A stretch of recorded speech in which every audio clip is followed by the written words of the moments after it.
fantastic. This is GT Racing right now. He's got traction, he's got with the outside of both of them!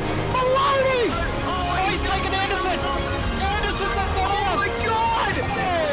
Big crash! Oh my goodness, half the field's gonna get rolled! Second very close. These guys are want to make their way through the field very quickly. Oh, here we go! Oh no! That's massive! This is it! This is over! I can't believe this! Oh my god! God, what?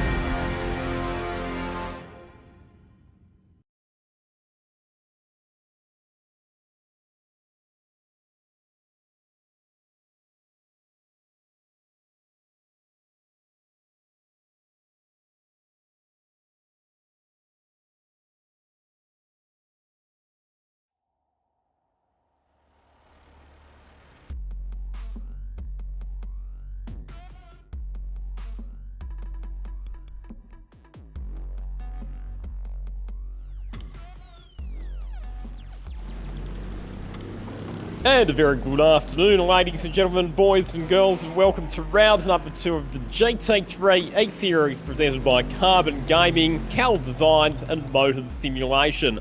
I'm Lachlan Mansell. Joining me in commentary this afternoon is Bo Albert, and coming your way we've got a 90-minute race around Circuit de Catalunya in Barcelona in Spain, including a number of big names from both the real life and virtual worlds. Very good afternoon to my co-commentator Bo Albert. And Bo, good to see some of the top-level drivers from real life motorsport here in Australia lining up to have a crack around this Formula 1 circuit in GT3 cars. Yeah, absolutely. It's going to be a really interesting mix because the range of drivers we have here is so diverse. So we've thrown them all into GT3 machinery, and it's very much let the best man or girl win at the end of the day. And over a 90-minute race, there's a lot of challenges because some of these guys aren't competing in races that are 90 minutes long themselves. So endurance can play a factor. Of course, Catalunya, a very tricky circuit as well. So for these drivers today, they've got a lot of challenges to face over the next 2 hours. Indeed they do, so we'll have a 30-minute qualifying session which is underway right now, and that will set the grid positions for the 90-minute race, which will feature pit stops and all of the variables that we come to know and love with endurance racing, including tyre degradation, fuel management, and no doubt some traffic management as well. As we discussed, it's a big field and a quality field of drivers competing in this particular event. Shane Van Gisbergen, who's on screen at the moment, Team Vodafone 888 Race Engineering Mercedes AMG GT3. He is your championship leader because he was the winner in round number 1 of the championship last week. He leads the standings ahead of Chaz Mostert, Lockie Hughes in 3rd position in the points at the moment, followed by Nathan Hearn and Brock Feeney. Scott Short, Michael Goury, Jamie Craig, Brett Bishop and Michael Hammond rounding out your top 10 in the championship standings heading into round 2 this afternoon. Yeah, absolutely. And it's going to be interesting to see because not only are there points awarded for the race that can affect the championship, but also in qualifying as well. So this isn't just for pole position. This is to get yourself a bit of an advantage when it comes to the championship as well, because we saw last week that your race winner ended up only scoring 2 extra points over 2nd place, which was Chaz Mostert, because Chaz ended up getting that pole position. So if you don't win the race, if you can get yourself the pole position at least, you can keep yourself in championship contention very, very easily indeed. And if you are that race winner and don't get pole position, you find it very tricky to pull away in the series standings as well. Of course, it's only round 2, but that means we are probably in for quite a close championship fight over the next few weeks as Lockie Hughes, who was one of the fastest guys in practice, has a bit of a moment trying to complete his first flying lap.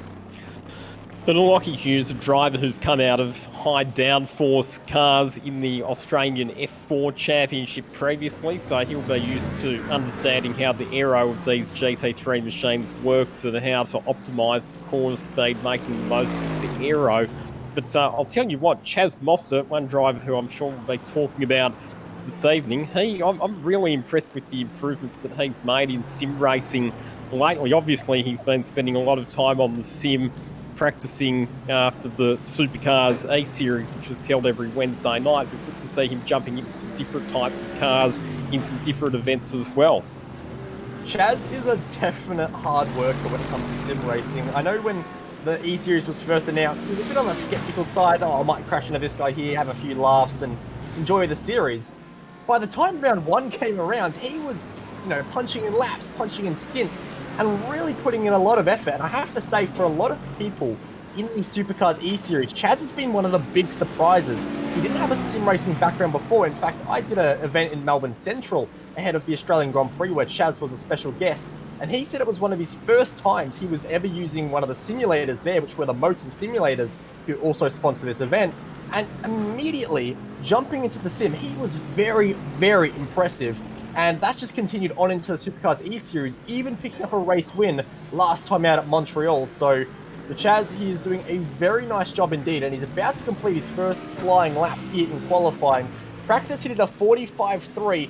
Very cool conditions here, so we'll see if he can replicate that as his BMW Z4 crosses the line. It's going to be well off the pace, but of course, this series does feature the GT3 cars on the new tyre model, so the longer they run, the warmer the tyres get, the faster the lap times come down. And the BMW Z4 GT3, it's different to the car that Chaz drives in real-life GT competition, where we've seen him behind the wheel of the Walkenhurst Motorsport BMW M6 GT3, so a slightly different version of BMW that Chaz is racing in the E-Series.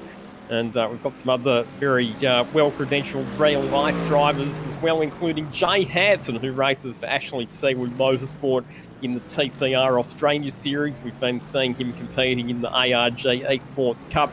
Good to see him along this afternoon for a go as well. And so too Andre Heimgartner, another real-life driver with lots of experience in sim racing. He's been getting some pretty impressive results, very, very consistent results in the Supercars E-Series, and he's on board the Mercedes AMG GT3, the Savo. Yep, he is, and that's a very, very heavy car, which almost plays into the Supercars experience that he has. You have to really roll this car into the corners, trail brake it quite a lot. So for these Supercars drivers coming across the GT3, honestly, the Mercedes is not a bad shout. Of course, front engine, rear-wheel drive as well. The only thing he's got to really contend with that he doesn't have in the Supercars is, of course, the assists in ABS, as I believe that's a Vodafone Mercedes of Shane van Gisbergen going for a little bit of a moment there. Not ideal, but wearing the livery he ran in the Bathurst 12-hour. But, of course, these cars, they've got assists with traction control and ABS, and unlike the Supercar in real life, also paddle shifts as well. So a couple of challenges for Andre to get used to, but he seems to be handling it pretty well at the moment. In practice, a 45.1, which if he could manage that in qualifying at the moment, would get him right up to the front row provisionally. Really, really good to see the effort that a lot of the drivers and the teams have gone to with their liveries for tonight.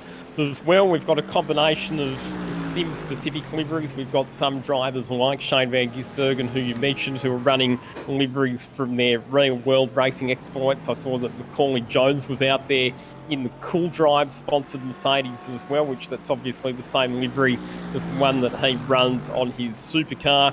And I noticed as well that there it is just at the front of the shot, ahead of Nathan Hearn, an Audi R8, not sure who's driving it. We'll have to get a shot of that car at some stage, but it's running the Bostik adhesives livery, which is the same livery that Tony Bates ran. There it is on screen now. That's Brady Carr, who's behind the wheel of the Bostik Audi R8. So that's the livery that Tony Bates ran at the Bathurst 12-hour earlier this year when he was driving with Jeff Emery, Max Twigg and Dylan O'Keefe. So good to say that Bostik, who've jumped on as Tony Bates' major sponsor for the Bathurst 12-hour and for the Australian GT Championship this year. We're getting some valuable coverage in the online virtual world as well. Yeah, absolutely. It's a very nice livery, I have to say. It's all done like a bit of a matte paint as well, so very unique looking paint. And I mean, how can you miss it with a giant lizard or gecko on the side of it? It looks very, very nice indeed. And hopefully Brady can get some nice results at the moment. As we can see at the moment, the top of your timesheets goes to Jeff Connell with a 44.9, which is very, very competitive indeed. So Jeff doing a great job at the moment in the number 26 Mercedes AMG as he works his way through turn number 3. Very tricky in these GT3 cars. It's a long load corner, as we can see Jackson Suzlin Harlow, probably one of the favourites going into this particular one. He topped the practice sessions by close to 0.7 of a second, but currently no lap time set for him, so he's got a bit of work to do come qualifying. Jackson Suzlin Harlow was one of the up-and-coming young talents of Australian sim racing. We've seen that he's had some very impressive results recently in the Australian Turbo Touring Car Series for TCR cars. which is held on Wednesday nights, and he's had some good results in the Tuesday night Just Send It series as well.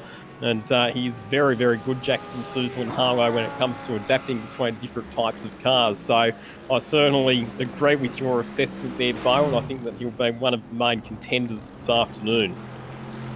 Yeah, Jackson was competing in GT4 cars just less than about 15 hours ago last night, trying to get into the Porsche Esports Super Cup Support Series. Wasn't quite able to make the cut, had a bit of an incident in his race, but going from GT4 now to GT3 machinery, and I know he was thinking about running the supercar as well, so very, very diverse and very, very quick, like you say. So, just like real life GT3 racing, we've got a variety of different brands in the field this afternoon. So we've got the Audi R8 LMS GT3, we've got the Mercedes AMG GT, we've got the BMW Z4, and we've also got the Ferrari 488 GT3.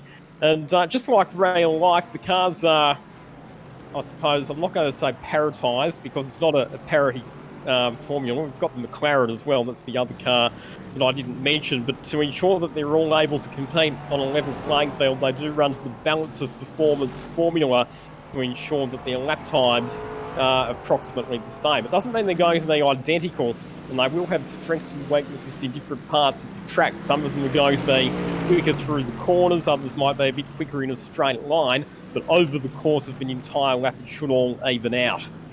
Yeah, absolutely. That's the whole goal with GT3, balance performance.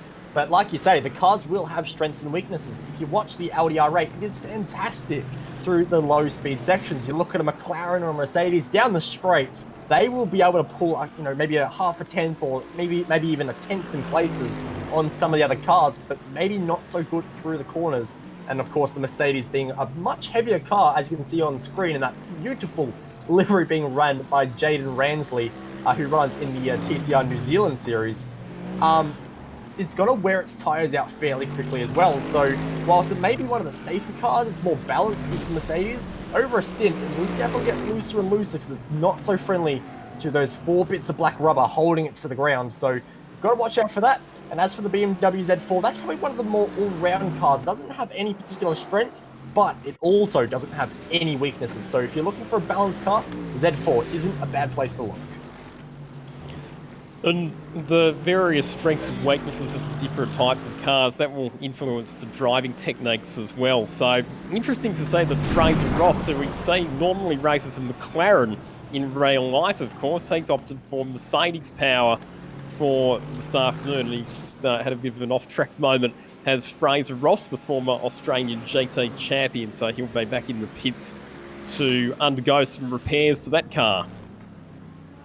Yep, not ideal, but fortunately in qualifying, the drivers are allowed to quote-unquote reset their cars and get back out on track fairly quickly, so there should be no issues there. But of course, if you do any of that in the race, or what Michael Gurry is doing at the moment through the final chicane, of course you're going to be losing time doing what Michael is doing, but if you crash your car, well, you are going to have to come in for repairs, and more than likely they're not going to be easy or quick repairs, so you're easily going to lose at least a lap if you do have a proper smash. And in other cases, you can be out of the race entirely. But currently on screen is Mr. Macaulay Jones in the beautiful Cool Drive livery. Stops the clock at a 47.9, provisionally P12. And with that lap time, will not be moving up the grid just about now. But he's on another lap now, and we'll see what he can do. So, a bit like what we see in qualifying for the Supercars A-Series and some of the other sim racing A-Series, I would imagine that what the drivers will spend the first half or 2/3 of this session doing will be to burn down as much fuel as possible, and then they'll come in late in the session, they'll bolt on a fresh set of tyres, and then they'll attack it and try and punch out some flying laps on a lighter fuel load a bit later on in the session. Well, they absolutely could do that. I believe it is open setups for this, so they will be able to adjust the fuel loads manually, but definitely doing a bit of a longer run at the start is not a bad idea. Be able to, just burn some fuel, get your eye into the circuit, especially with the track conditions, which are very, very cool at the moment. They're not really changing at all, so you've got plenty of time to play with in qualifying before you eventually jump out on a low fuel and maybe even decrease the rear wing angle or something, just to really get yourself going in qualifying and then punch in that big lap time. And already we're seeing very competitive times where a lot of people are punching above their practice times. You've got Jeff Connell, your current provisional pole sitter, 4/10 quicker than he went in practice. So the second qualifying is green lit and everyone's out on track. Definitely the motivation is there just to find those extra few tenths. The point that you made there, Bo, about open setups is an interesting one and probably worth expanding on a bit as well, because a lot of the drivers, particularly in the real life drivers who've been racing in categories like the Supercars E-Series, typically that's been a fixed setup. So a lot of the drivers wouldn't have necessarily had that much practice with fine-tuning their car setups on the iRacing platform. Tonight, though, of course, because we've got a diversity of different types of car manufacturers, it's not really the sort of formula where it works to have a fixed setup, because the setup that works in one particular type of car might not necessarily work in another one. So the drivers, in preparation for this event, they would have had to do a bit of fine-tuning of adjustments to try and work out what setup is best suited to, firstly, their driving style, and secondly, to characteristics of this circuit.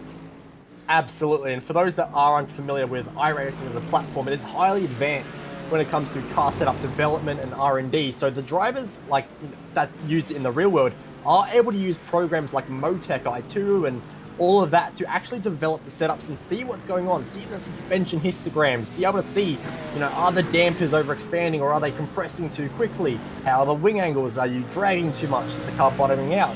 You can see all those aspects like you would in a real Motec.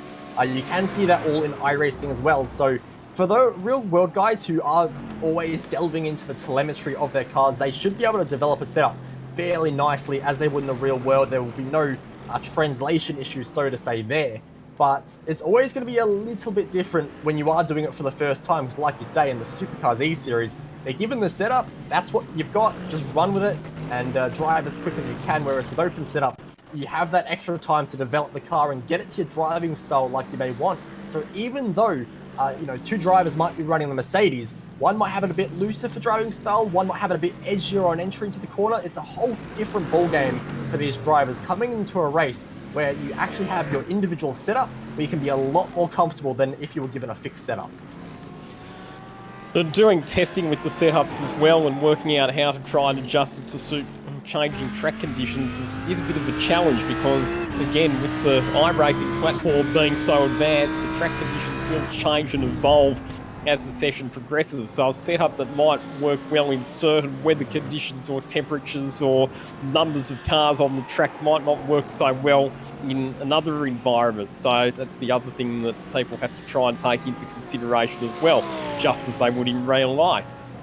Yep, absolutely. And the session we're in currently is set for the very early morning, and with it being a 90-minute race, what we can expect during the race is the track's going to get hotter and hotter and hotter throughout. So you may be comfortable with a setup at the start of the race, but if you've set it up perhaps a little bit looser, it moves around a little bit more with the car.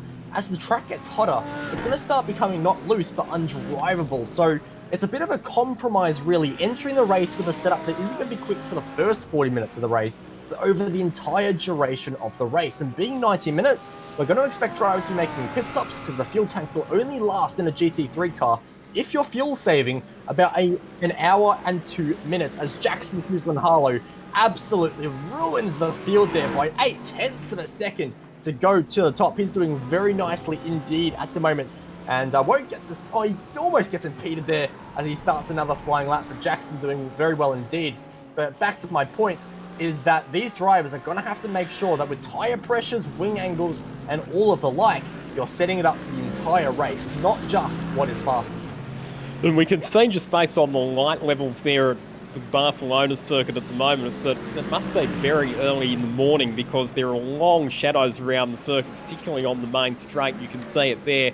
The headlights are still shining quite brightly in what is some still quite dim ambient light. So as the sun rises, I would imagine that over particularly the 90-minute race duration that we've got, we're going to see a significant increase in temperature. So that just, I suppose, underscores the point that you were making there, Bo.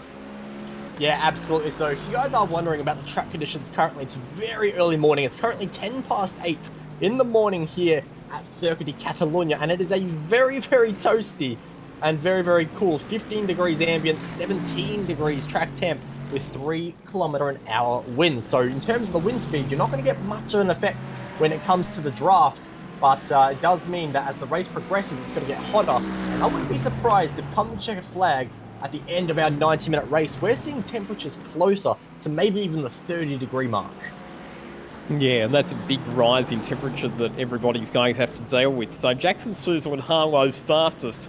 Nathan Hearn has just moved up into second position, and Nathan Hearn's been one of the front-running drivers in the ARG Esports Cup so far this season. In real life, Nathan Hearn races in the Trans Am Australia Series. He's been a race winner in the Australian Formula Ford Championship as well.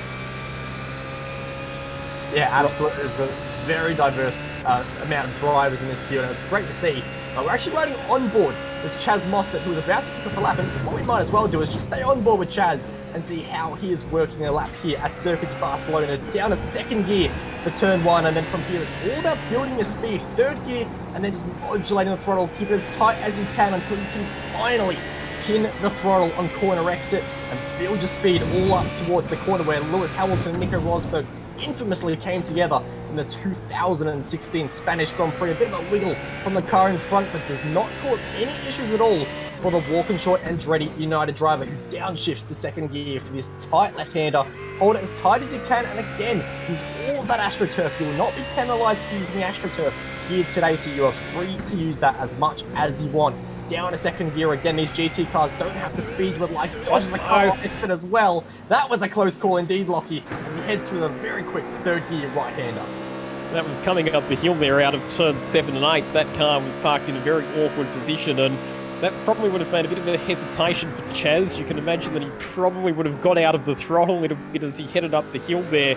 He would have just been slightly spooked by seeing that car parked right across the middle of the racetrack, but negotiates his way up the hill through these final sequence of corners. We are running the Formula 1 Grand Prix spec layout of the Catalunya circuit tonight, so that means that turn 14 and 15 final chicane is part of the layout, so that just slows down the entry speed slightly for that long sweeping right-hander, one that Chaz is negotiating his way through now, that leads back onto the main straight. So he's currently scored in position number 5 on the timesheets, Chaz Mostert.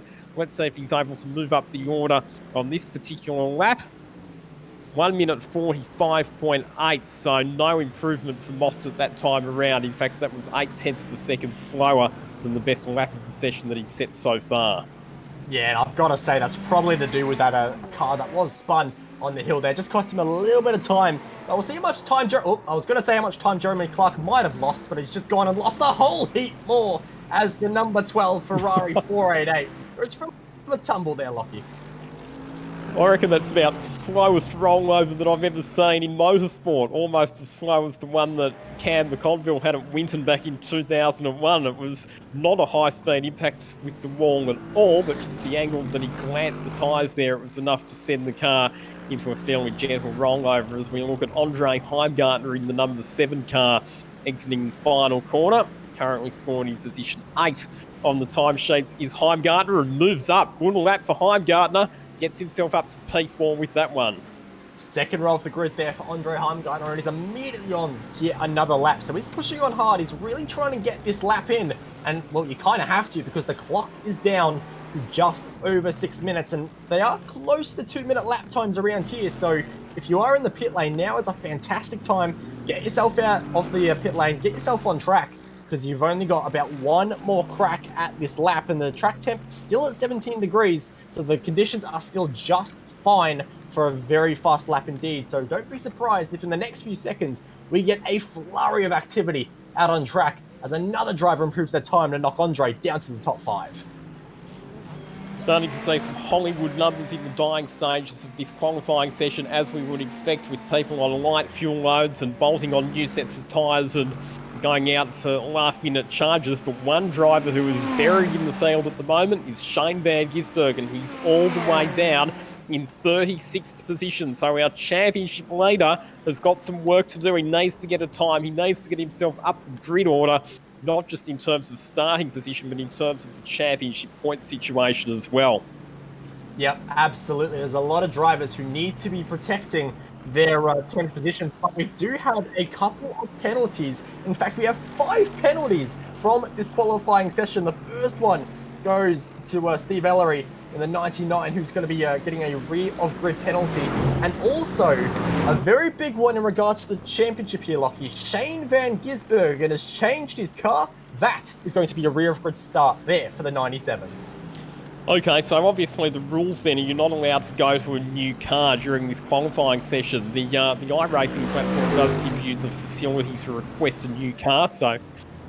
we're just hearing that he ran a McLaren last week. So, apparently changed brand of car, that means you have to start at the back of the grid. And I suppose that's fair enough, because it's to stop people from changing cars for each round to try and be in the car that's best suited to a particular track. We want, obviously, drivers to be in the same type of car for the whole season.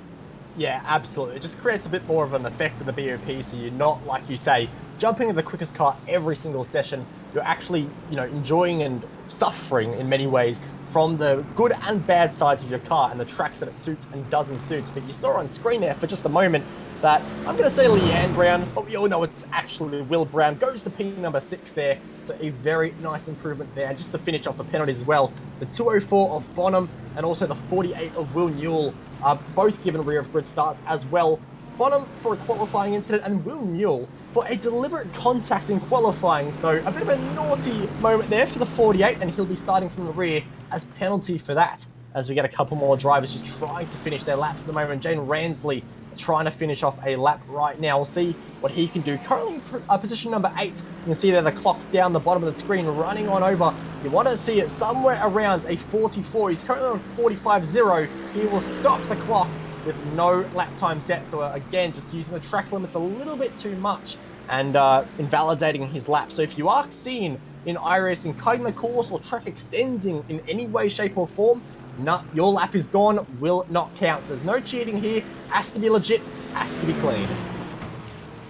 So Jaden Ransley, one of a large number of New Zealand drivers who are proliferating into the Australian motorsport scene. We've seen him competing here in Australia in the Toyota 86 Racing Series and having some quite good results last year, including a race victory. Will Brown on screen at the moment, currently racing in the Dunlop Super 2 Series, will be joining David Reynolds for the Pertec Enduro Cup Supercars Endurance races a bit later on this season, and he's currently scored in 7th position on the timing screen at this stage. We are now very much at the business end of this qualifying session, only just over 2 minutes to go, which means that we're really only going to see 1 or maybe 2 more flying laps for each of the drivers on track.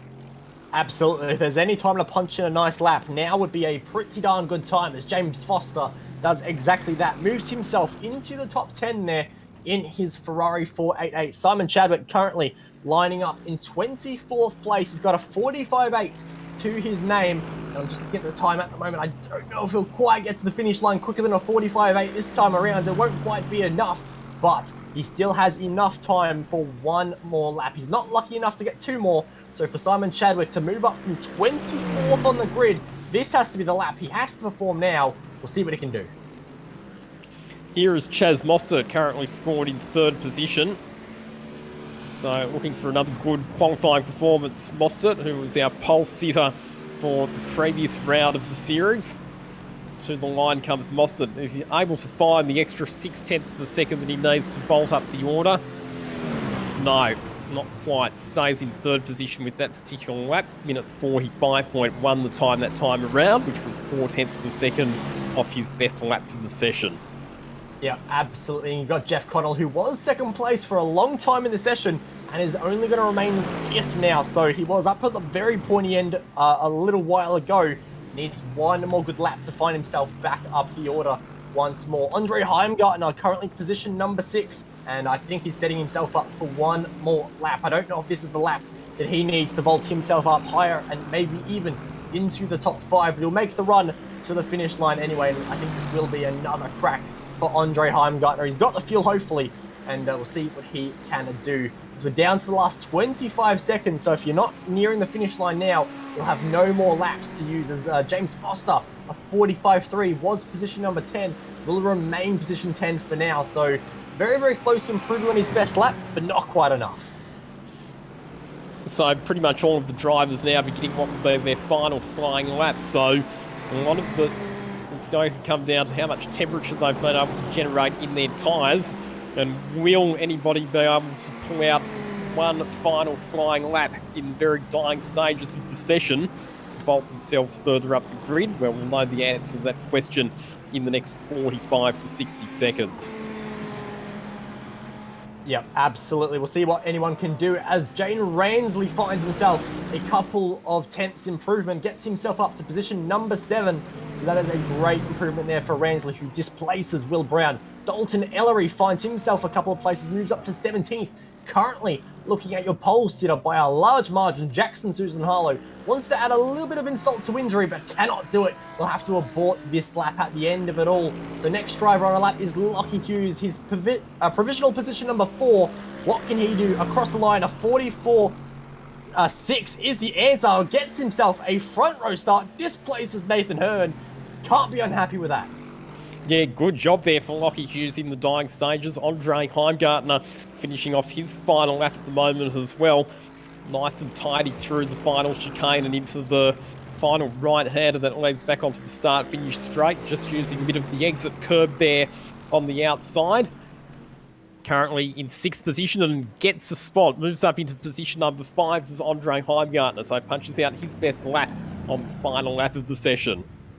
He does. Joe Hansen improves as well as Paul Auditori. So a couple of drivers at the very ends there, just gaining a couple of tenths of position, gaining that extra lap time that they need. But I'm just having a bit of a look at the moment. I think, for the most part, that may be your entire 48 cars that have set qualifying laps. That may be job done. Gives us an interesting grid, doesn't it, for the 9-minute race that will be starting very shortly. Here's Jonathan Beekoff just finishing off his final flying lap as well. He's been competing in a lot of sim racing lately. Jonathan Beekoff, lots of different events in lots of different types of cars. And he'll start a little bit further down the order for this 90-minute race. So, how do we see this 90-minute race playing out, Bo? Obviously, it is quite a long distance. There will be pit stops and refueling involved in this one, as well as the increasing track temperatures, as we mentioned before. Well, it is a 90-minute race, like you say, so you're not going to be winning it on the first lap. So I'm hoping for a bit of calm. I know it's rare in sim racing, but I'm hoping for calm in the opening laps. And hopefully the drivers just look after their equipment. No damage, look after your tires, manage your fuel. Because at the end of the day, those 3 factors, no damage, keep your tires alive, and make sure you're not burning too much fuel and saving where you can, that is going to be a very big factor indeed. As you can see, your starting grid up on screen, which is going to be headed off by Mr. Jackson Susan Harlow. A great effort there, and he'll be joined on the front row of the grid by Lockie Hughes. Row number 2 consists of Nathan Hearn and Shaz Mostert. A great effort there as Andre Heimgartner slips himself into the top 5. Jeff Connell has very strong pace. What can he do from position number 6 as Jane Ransley and Will Brown, 7th and 8th there on row number 4. Jeremy Clark and James Foster round out the top 10. Michael Gurry in 11th position ahead of Michael Hammond. Back then to Thomas Randall, a bit of an interesting story on him that I'll talk about a bit later on in the broadcast. Macaulay Jones in 14th, and then that's Jay Hansen ahead of Tyler Collins. Dalton Ellery in 17th, followed by Scott Short, Brendan Leach and Will Newell completing your top 20. Paul Auditori will kick things off from 21st on the grid with Mario Vartanen in 22nd. Jack Cofold in 23rd with Eddie Beswick and Jordan Pruden, your top 25. Simon Chadwick, we saw him jump up the order right towards the end of qualifying, kicks things off from 26th, and he will be ahead of Brady Carr, Fraser Ross, Brett Bishop, and Jamie Craig, who rounds out the top 30. Brock Feeney will start from 31st on the grid, ahead of Jonathan Beekoff. Back to Bailey Hall, the young Queenslander, out of position 33. Braden McDermott in 34th position, and then it's Matt Brunt. Back to Zach Nickel, Kobe Williams in 37th, Shane Van Gisbergen, and we know that he has to start at the rear of the grid. Stephen Ellery in 39th, Steve Johnson in the famous number 17 car, out of grid position for him. Nicholas Marriott will kick things off from 41st on the grid. Lots of room to move up the order there, and you know they'll be looking forward to moving up. 42nd goes to BJ Kennedy with Mitch Campbell And Lewis Buga in 44th as well. Jake Bonham, we saw him get a of grid, so it's a long way back for him in position 45. James Simpson will kick things off from 46th with William Yarrad and Craig Gurry, your last remaining guys to get lap times on the board. 48 cars for 90 minutes here at Circuit Barcelona. And Lockie, I've got to say, the cars are moving. The race is about to get underway. We can say that since qualifying, the air and the track temperatures have already risen. So the air temperature up to 18 degrees. Remember, it was about 15 degrees not that long ago. And the track temperature already up to 30 degrees because the circuit is now bathed in UV rays and sunlight all around the racetrack. So the temperatures will continue to increase as the race progresses, and that is going to dramatically change the behaviour of the cars over the course of a stint. Yep, absolutely. It's a very, very hot race to contend with compared to qualifying. And you can see your pole sitter, Jackson Susan Harlow, nails the throttle, and away he will go. It's going to kick off 90 minutes of racing there. Lockie Hughes very close in the slipstream behind, trying to make a move, but Nathan Hearn, a brilliant jump, and is already going to challenge for position number 2. Jackson Susan Harlow weaves left and right to almost torment the drivers following behind as Hearn and Hughes side by side into turn 1. Almost contact, they have touched, and around goes Lockie Hughes in front of the pack. Gleck's lost it! The whole pack is getting involved. They somehow sort themselves out, but disaster for some of our drivers. Turn 3, Macaulay Jones and a couple of others. Mario Vartanen goes up and over, a nightmare for the Mercedes driver. Big crunch. This is what we feared, Lockie. Wowee. So it's a 90-minute race, and we've had absolute pandemonium barely 2 or 3 corners into the race that's already claimed a number of our leading contenders. It's sort of what we feared, isn't it? That some of the drivers might not take into consideration just how long this race is and how much time they've got to make up positions, and that has seriously compromised the races for a number of the drivers that we would have expected to be front runners this afternoon. Yeah, absolutely. I think I said it before the start of the race that the drivers need to be calm. I'm not sure how many of these drivers were watching the broadcast. Unfortunately, more off the road heading up the hill as well. As you can see, more drivers just skating all over the place. So these drivers having a very tough time in these hotter conditions, which may have caught them out. So for those unaware, in between qualifying and the race, the session did advance. So the time local is now 5:30 in the afternoon. So the race will head towards the sunset just about, as we're on board at the moment with the SpongeBob liveried car making its way through the final few corners. But at the end of this first lap, there is going to be a whole host of change. But the one thing that won't change is your race leader goes to Jackson Susan Harlow, ahead of Nathan Hearn, Andre Heimgartner, Jeff Connell, and Jaden Ransley, your top 5. Already a couple of cars diving for the pits as well, obviously to get damage resolved. With it being such a long race, if you are sporting a bit of damage after the first lap, it probably is a safer option to come in and get that fixed up and get back out onto the track with a car that's behaving as you want it to, rather than having to battle on with it for what will be probably a 40 to 45 minute first stint, as we've got a car going very wide through the turn 1 and 2 chicane and coming back on, almost making contact with somebody else. I think that might have been Jamie Craig there in the number 39 car, but just having a look at some of the drivers that have been involved in incidents at the beginning of the race: Jake Bonham, Sam Blacklock, Matt McCunchin, Joshua Thompson, Fraser Ross is a long way behind, Mario Vartanian a fair way down the order as well. So yeah, quite a few drivers that have been involved in problems or incidents early on in this race.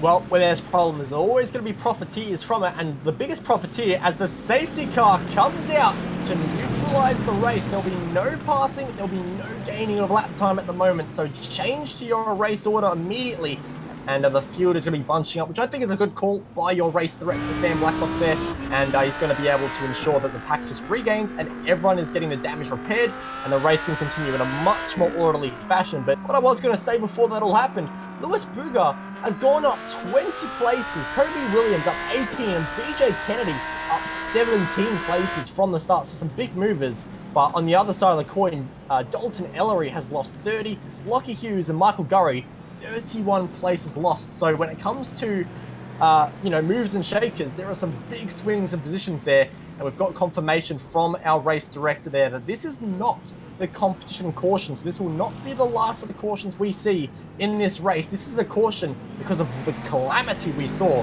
in the opening laps.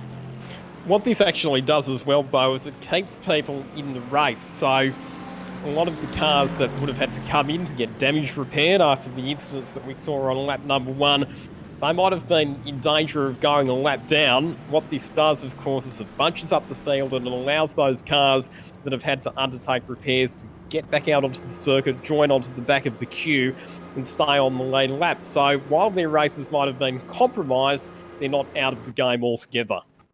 Yeah, and I think that's a fantastic thing because obviously a lot of the people involved in our opening lap shenanigans were innocent parties that had nothing to do with it, and they've copped damage and their race has been affected. So now what they can do is get a bit of redemption, get their cars repaired and sorted, and can hopefully get themselves still a very nice result at the end of this race.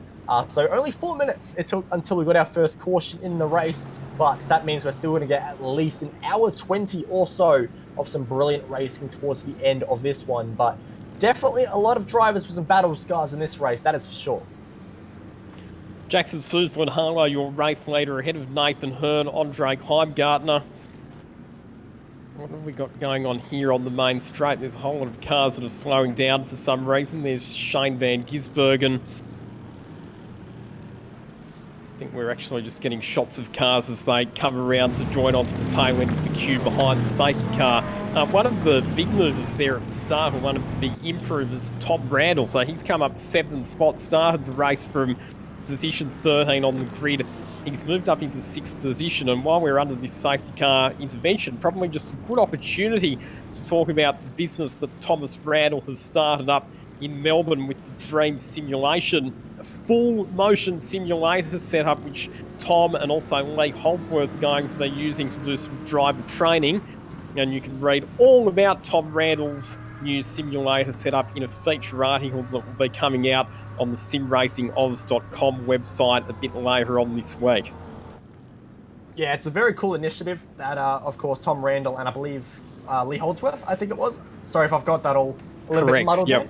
There. Thank God I've got that correct. But yeah, it's a great driving tool that is being able to be used there. And of course, the motion simulator is very, very cool indeed. It's getting a bit of a competitive market there, of course, with one of our partners for this series in Motum Simulation doing very similar as well. But a competitive market, the more, the better, I say. And it gives the drivers a chance to work one-on-one with some drivers who have a lot of experience and a lot of talent as well to be able to improve their skills, whether that's for real-world racing or even for sim racing use as well. Because I know, series like Just Send It are getting quite popular. Hey, maybe some drivers want some driver training to get up the order in there as well. Again, one of the things that we've seen is that sim racing is providing, and we're seeing an example of it in this race, the opportunity for casual sim racers to go up against some of the best real-life racing drivers from Australia and around the world. And I think that even once the COVID-19 pandemic is finished and we're all back to a normal, in inverted commas, lifestyle, the strength of sim racing is only going to continue to build. Nah, absolutely. I think it's definitely going to be a very, very strong, build of sim racing. It's only getting better and better. And the drivers involved are always going to get stronger as well. So the depth of field is always getting better, and the talent we are seeing in terms of the real-world drivers is increasing as well. I mean, we're seeing, some real-world drivers really putting up to the sim races now, so it's great to see all of that closing up.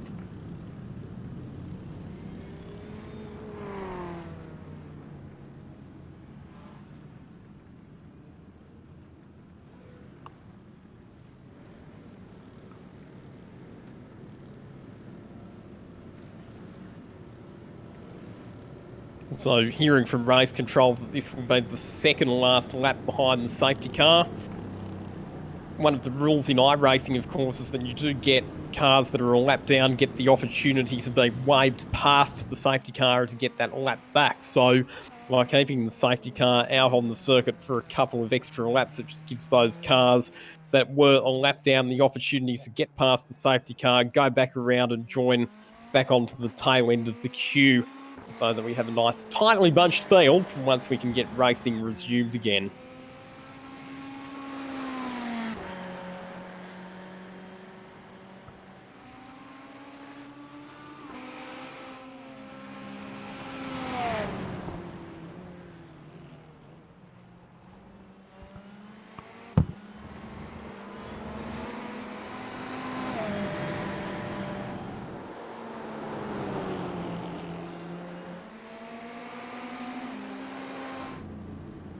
So on screen at the moment, well, we had a shot of Dalton Ellery for a couple of seconds. He was one of the drivers who was involved in that brouhaha on the first lap. He's, of course, the son of Stephen Ellery, the former full-time V8 Supercars driver who is part of the field for this race as well. Right on cue, there is Stephen Ellery on screen in his BMW Z4. He's currently scored in 32nd position. Yep, 32nd there, and that's a long way back, it has to be said, but also plenty of room for improvement. With an hour 20 left on the clock, he's not in a bad position there to gain some positions over the course of this race. So, I mean, these drivers that are down the pack and were involved in that unfortunate incident on the opening lap, it's not the best way to start your race, but at the end of the day, there is a long way to go. And if they're fuel saving, and of course in that pit stop they would have topped up their fuel, so they've got a slight advantage on some of the other drivers who didn't pit under that caution. If they can now save their fuel, save their tyres, they can regain quite a lot come the end of this race. So it's all about not giving up, just progressing forward through the field wherever you can, and things should come good to you by the time the checkered flag flies. So Chaz Mostert was one of the drivers who was involved in that incident as well. So he's all the way down in 41st position, having taken a pit stop. So he's another fast driver who we'll have to watch out for coming through from a little bit further back in the pack, that's for sure. So keep in mind that as we get underway for what should be the final lap behind the safety car, and keep in mind that when we do get a resumption of play here, we know that there is going to be at least one more safety car that will come out at some stage during the race. So this will mix things up in terms of pit strategy and how far people can go on fuel and what people decide to do in terms of tyre management. So still a lot of strategic decisions that are going to have to play out over the remainder of this race. And one of the things that we've seen as well, Bo, is that a number of the teams are now starting to use the same types of predictive strategy software as what we see in real life racing. So it's software that reads the timing information that comes out of iRacing, looks at where cars are positioned around the racetrack and what lap times they're doing, and it basically comes up with an optimum time at which to take your pit stop so that when you rejoin the racetrack, you're not going to get caught up in slower traffic. Yeah, absolutely. You can see everything, like you said. It can show you where you're going to emerge in traffic after your pit stop with how many litres of fuel. So if you maybe if you're thinking of short fueling for a pit stop, for example, and you can see you're going to come out in traffic, you may think, okay, maybe it's better not to short fuel. Take an extra, 5, 8 litres, whatever it is, and just get yourself into that clear air when you rejoin in traffic. It can tell you, obviously, how much fuel you need, if you need to conserve. It's a brilliant piece of software, and there's a bunch out there you can use. So for the viewers who have no idea what we're talking about, I'm talking about software that includes dual rail timing and also caps. They're two that come to mind for me. They're great bits of software that can really help you in races. And they are becoming more common, like you say, and these drivers are taking full use of that, which is great to see. But the only issue with that, Lockie, is when everyone uses the same piece of software, everyone's on the same strategy. So if you are willing to be just a little bit clever and do something a little bit out of the blue, a little bit out of, maybe sequence to the rest, there is big, big potential for gains to be found. I can't wait till iRacing get their wet weather model sorted out as well. We know that iRacing, they always adopt a fairly conservative approach when it comes to introducing new features into the platform, and they won't introduce something like wet weather until they are confident that it's going to be working accurately and working perfectly. But when that does come in, that's only going to spice up the strategic elements of races even more. Now, just judging by the way that the cars are all forming up here, I'd suggest that we're going to have a double file restart here. So this series will predominantly use single file restarts, but I believe the admin may have been a little slow to add in the single file start. So I think for this particular start, this is very uncommon for this series. It should be single file. I think this might be a very rare one-off double file restart. The next one should not have this double file. So guys, if you like this kind of restart, enjoy, because this is going to be one heck of a show as they dive down into turn number 1 for the first flying lap. Jackson Susan Harlow just pounds the throttle and pulls away from the very fast in the straight line Mercedes-AMG, which is in the slipstream and closing. Nathan Hearn gets the draft, has the speed, Jackson Susan Harlow has to go defensive here into turn number 1. He's later on the brakes. They're going to go side by side. They're both understeered off. And the number 7 of Andre Heimgartner will slip through to the lead. 3 wide now for P number 2. And then it's going to be Jaden Ransley who gets on through. Susan Harlow is bumped. He's half spinning. He is getting dumped down the order. It's a disaster for your pulse dinner. Car goes around Michael in the middle of the pack. And carnage will ensue, but in a much smaller degree, thankfully. But we do have cars with blown engines. One of those, I think, was the green Mercedes. I can't quite tell who that was. But sadly, once again, disaster. And problems for Jeff Connell, who was running inside the top 5. He has just gone hard right into the Armco on the run-up into turn number 5. So still, again, quite a lot of damage involving some of our key contenders. And that was a rather messy restart. Jackson Suzel Harlow, his reaction time when the safety car pulled in was very good, but the problem was that Audi just did not have the straight line speed of the Mercedes. Nathan Hearn was able to put the pressure on when they got to turn 1, and like you say, they're on tyres that would have been very cold after spending a few laps trundling around behind the safety car. Both of the cars understeered off the racetrack, and it was basically like the seas parted for Andre Heimgartner, who now finds himself in the lead of the motor race ahead of Thomas Randall, who started this race from 13th on the grid and is already up into 2nd position. What a mover and shaker there. He is doing a fantastic job, and Jay Hansen behind up 12 spots. In your top 6 currently is Simon Chadwick, who has found himself up 6 spots. He's found himself up 20 spots from his starting position. That is incredible, but look at the battling we've got down the front straight. Tyler Collins and Kobe Williams side by side. How will this go in towards turn number 1? Late on the brakes, they will both go. And unfortunately for Mr. Tyler Collins, this advantage will go to Kobe Williams as Jackson Suzel Harlow tries to find a spot on Will Brown. Side by side they will go. And the Audi has nothing for the Mercedes of Will Brown, who holds on strong for now, but Jackson is not going to be giving up nice and easily. So this will be a battle as he goes for a bit of a half look, but nothing happening there. But unfortunately for Will Brown, I've spoken too early. He will go spinning around. Hard to say there whether he got a bit of a tap from Jackson Suzel Harlow heading into the long sweeping right-hander there at turn number 4, because that was the rear end of Will Brown's Mercedes giving way very, very quickly indeed. But Jackson Suzel Harlow, after qualifying on pole position, then getting forced off at turn 1 and being shuffled backwards to the great rain of knots after the safety car restart, he'll be fired up, he'll be pushing hard, and he'll be trying to make up for lost time. There's a lot of people that will be looking to make up lost time as we're on board there, looking at Will Brown, and that was at the end of the day a self-spin there for Will Brown. No contact made, so Jackson, a nice and easy, profitable position there. And now moves on to attacking the driver of Tyler Collins, and already onto the back there. Very big progress being found there. Just like Jaden Ransley, who's making progress, is closing up on the back of Jay Hansen. So a lot of TCR drivers right towards the top of your timesheets at the moment, which is great to see. Shane Van Gisbergen, who started rear of grid, may almost get another rear of grid if he hits the number 23 car. Gets away with it though. And is that going to be a position on entry and a position gained on exit? That is incredible. Well, Shane Van Gisbergen, he's another driver who's really capitalised on a lot of the action that we've seen early in this race, because he had to start at the rear of the field and he's already up to 12th position. So SVG right in the game as well. Got some cars by the looks of it coming out of the pits. Chaz Mostert continuing his recovery march as well. He's back up into the top 15. He was 41st at the safety car restart, so he's done a good job of making up spots since the race has gone green as well. Yeah, a lot of these drivers making up a lot of positions, and I'm just going to have a look at your biggest mover and shaker. That goes to Kobe Williams. Currently 28 spots gains there for Kobe Williams, who's currently 9th place in your race. Great effort there.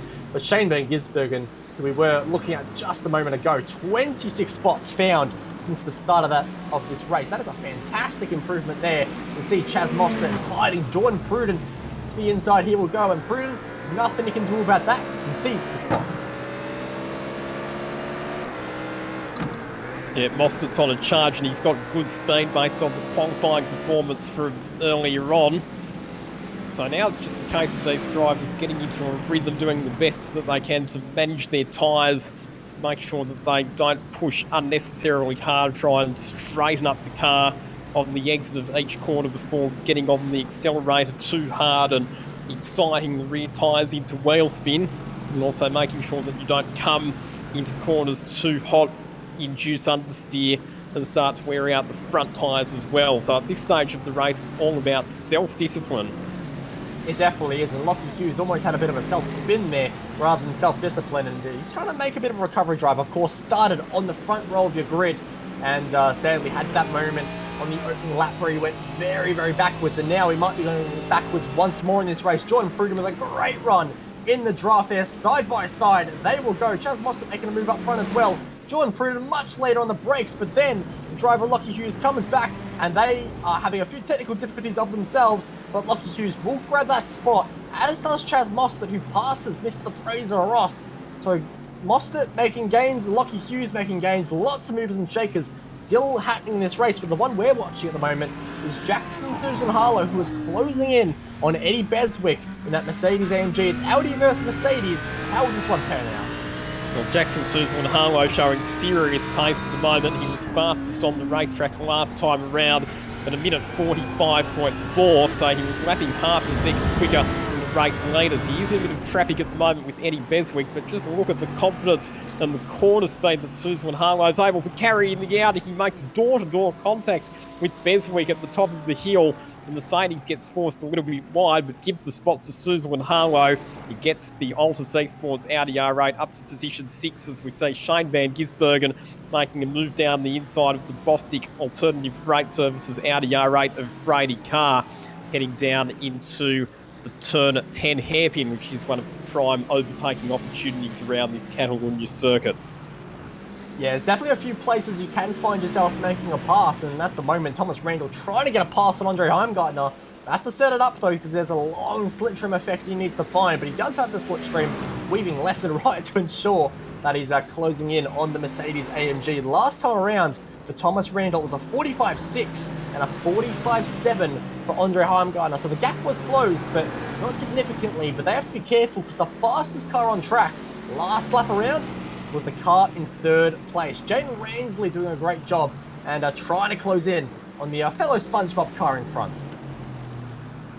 So Heimgartner, you're later by 0.6 of a second from Thomas Randall. Jaden Ransley third. He is 2.1 seconds off the lead of the race at the moment. Then it's Jay Hansen, Simon Chadwick fifth, Jackson Susan Harlow in sixth, Eddie Beswick, Tyler Collins, Kobe Williams. And with that move on Jeff Connell, Shane Van Gisbergen, who's moved Vodafone sponsored 888 Mercedes AMG up into the top 10. Yeah, it's a great effort there from Mr. Shane Van Gisbergen. 27 spots found. He is flying through the order, and I'm very curious to see what kind of progress he can make over the next few laps, as Thomas Randall up front has really begun to close in on Andre Heimgartner. That gap is now down to just half a second. It was 0.8 of the line, and a missed apex from Heimgartner there, or maybe just going for a very extensive late apex. He's feeling a bit of a pressure at the moment from another Supercars driver who runs in Super 2 this season, but definitely a Supercars hopeful for the future. We're going to have a motive simulation replay here of Jay Hansen. So he was running, let's not forget, in position 4, but it's heading down into the turn 10 hairpin. Something has gone awry. Oh, he's got onto the grass at the turning point, and he's clouded the wall on the right there for Jay Hansen. So a problem there for the Ash Seawood Motorsport driver, and he is off the road and in the gravel trap and falling down to 8th position. Yeah, nightmare there for Jay Hansen, but he's got strong pace. We'll see what he can do over the next few laps to make up some of that margin. But yeah, no, that's not great at all, as Thomas Randall did get that gap down to half a second and still closing. So this battle for the lead is going to be on very, very soon. But while they were doing 46.2 and 45.9s, Jane Ransley another 0.2 of a second lobbed off. And if you go down to 5th place, it was 0.7 of a second gain by Jackson Susan Harlow. He is on a charge, but he has 8 seconds to make up, whereas Jane Ransley only has 1.5 seconds to make up. So your entire top 5 just slowly converging on one another, which I think is fantastic to see. As you can see, Jackson Susan Harlow finds the move very easily gifted to him by Simon Chadwick. Well, Simon Chadwick didn't even bother fighting that position, did he? I think that just the rate that Suzel and Harlow was closing in and the supreme speed that he's showing at the moment in the Altus Esports Audi race, Jackson Suzel and Harlow is a man on a mission at the moment. Last lap for Jackson Suzel and Harlow, 1:45.0, comfortably the fastest lap of the race. And if he can continue to punch out those sorts of lap times, it won't be too long before he's right back up with the lead pack. Absolutely, and this lead pack is only going to get larger and larger because Jane Ransley is closing, but look at Randall. He is flying onto the back of Andre Heimgartner, who is slipping and sliding a little bit out of the final quarter. The draft goes to Randall. He's not going to be close enough on this lap to make any kind of lunges unless he's very aggressive on the brakes on Mr. Andre Heimgartner, but he is definitely making moves. The gap down to 0.4 of a second now. It was 0.5 at the line, and now 0.4, so he's closing. So Randall really applying the blowtorch onto the back of the Mercedes AMG, and Jane Ransley that time around actually lost time to your leaders. So he lost 1/10 of a second. Randall's still quicker than Heimgartner, but more importantly, in terms of the pace battle on track, 0.4 of a second lobbed off by Jackson Susan Harlow in P4. Bit of elapsed traffic starting to become part of the equation now here as well. So that's the other thing that could play a part in this leading battle, is if the leaders have to start to work their way around the lapped cars. Often it depends on where and when you catch those lapped cars on the racetrack as to how much it might compromise your lap time. So race leaders are going to have to be patient, but at the same time, not going to want to lose too much time getting stuck behind any of those back markers. Exactly, it's all about traffic management and how you deal with it, but thankfully for Andre, traffic was very, very forgiving there, and Dalton Ellery slides out of the way and allows both of your race leaders through. And I'm sure with that kind of respect, he'll let Jane Ransley through with very little issues as well.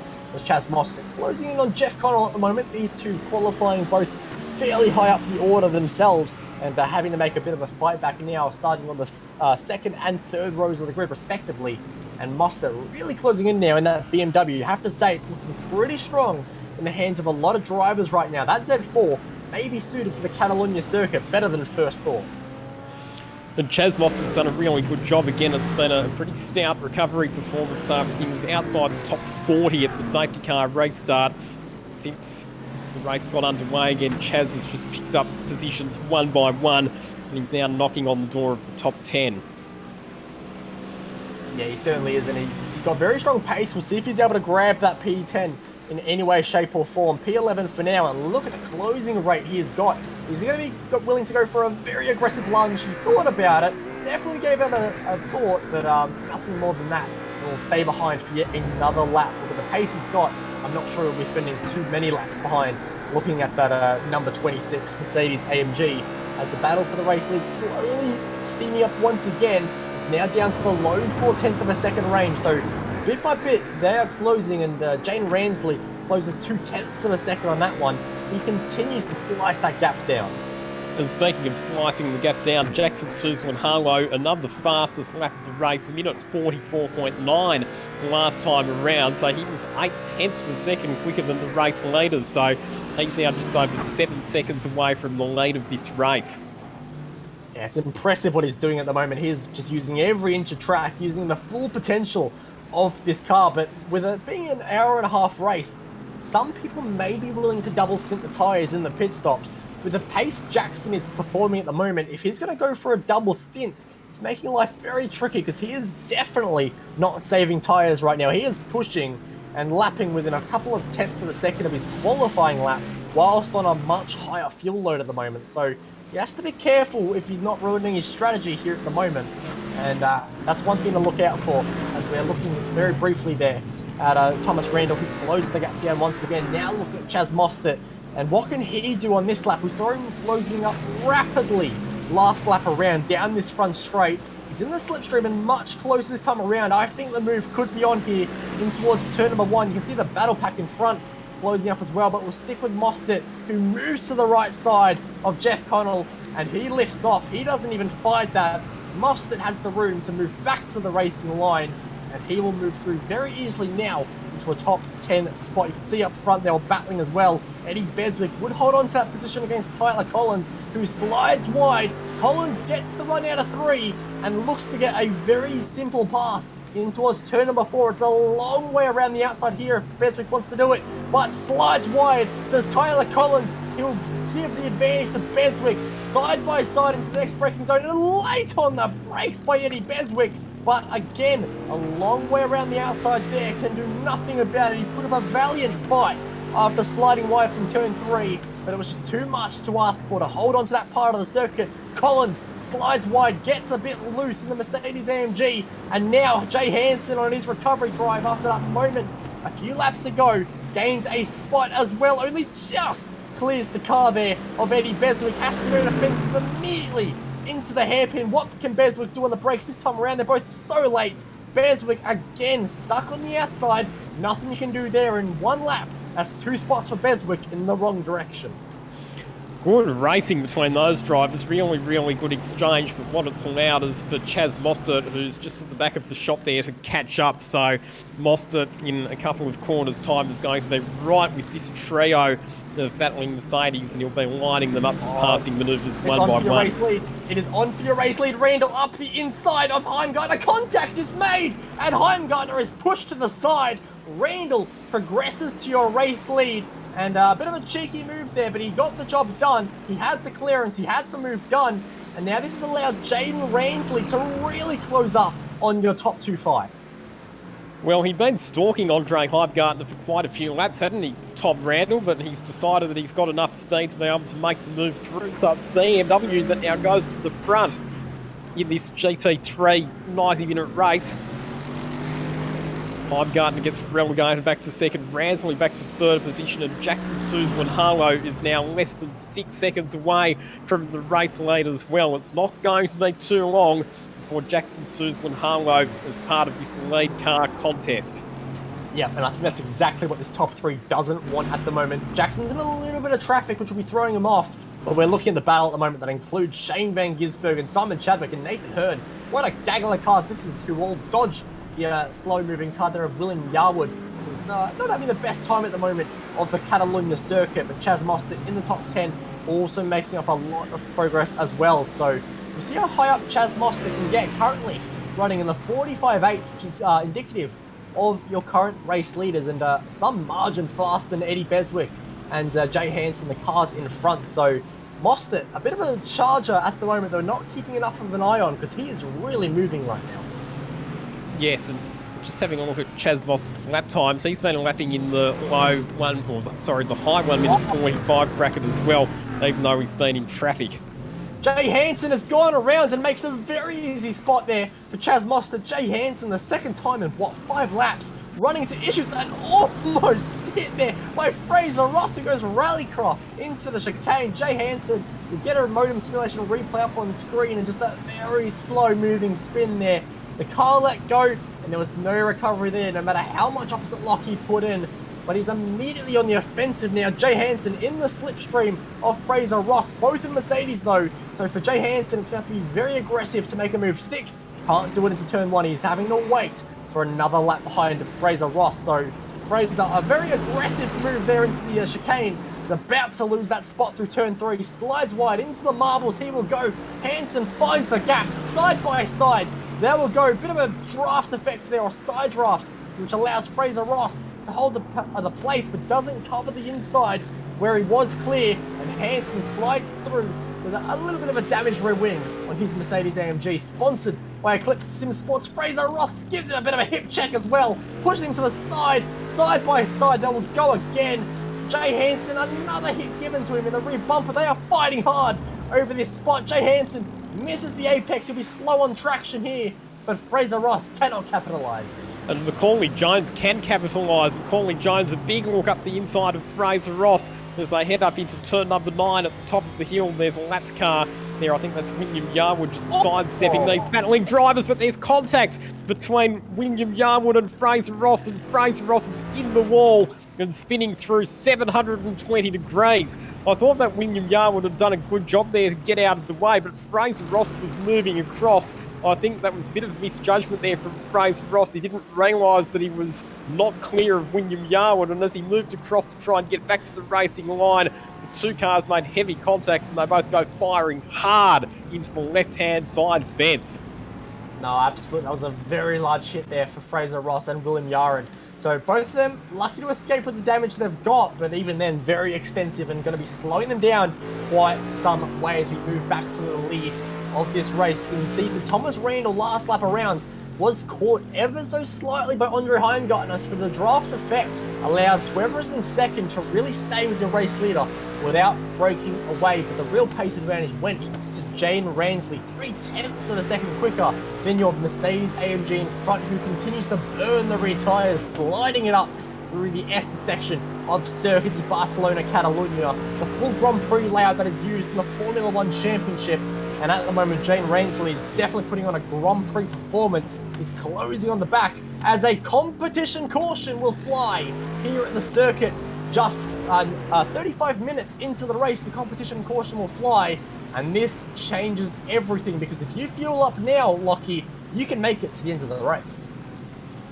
So the way it works is the pit lane will close until the field bunches up behind the safety car. After everybody has been behind the safety car for a lap, the pit lane will then open and people can come in and take their pit stops. And like you say, we are within the window that people can come in, fill up with fuel and make it all the way through to the end. The bigger question for me at this point will be who decides to put fresh tyres on and give themselves a bit of a pace advantage in the closing stages of the race that way. Jackson Suzlin Harlow, just before the safety car was deployed, he was setting some very fast lap times. In fact, on the previous lap, he punched out in 1 minute 44.8. So the Audi was getting quicker and quicker and quicker as the fuel burned down.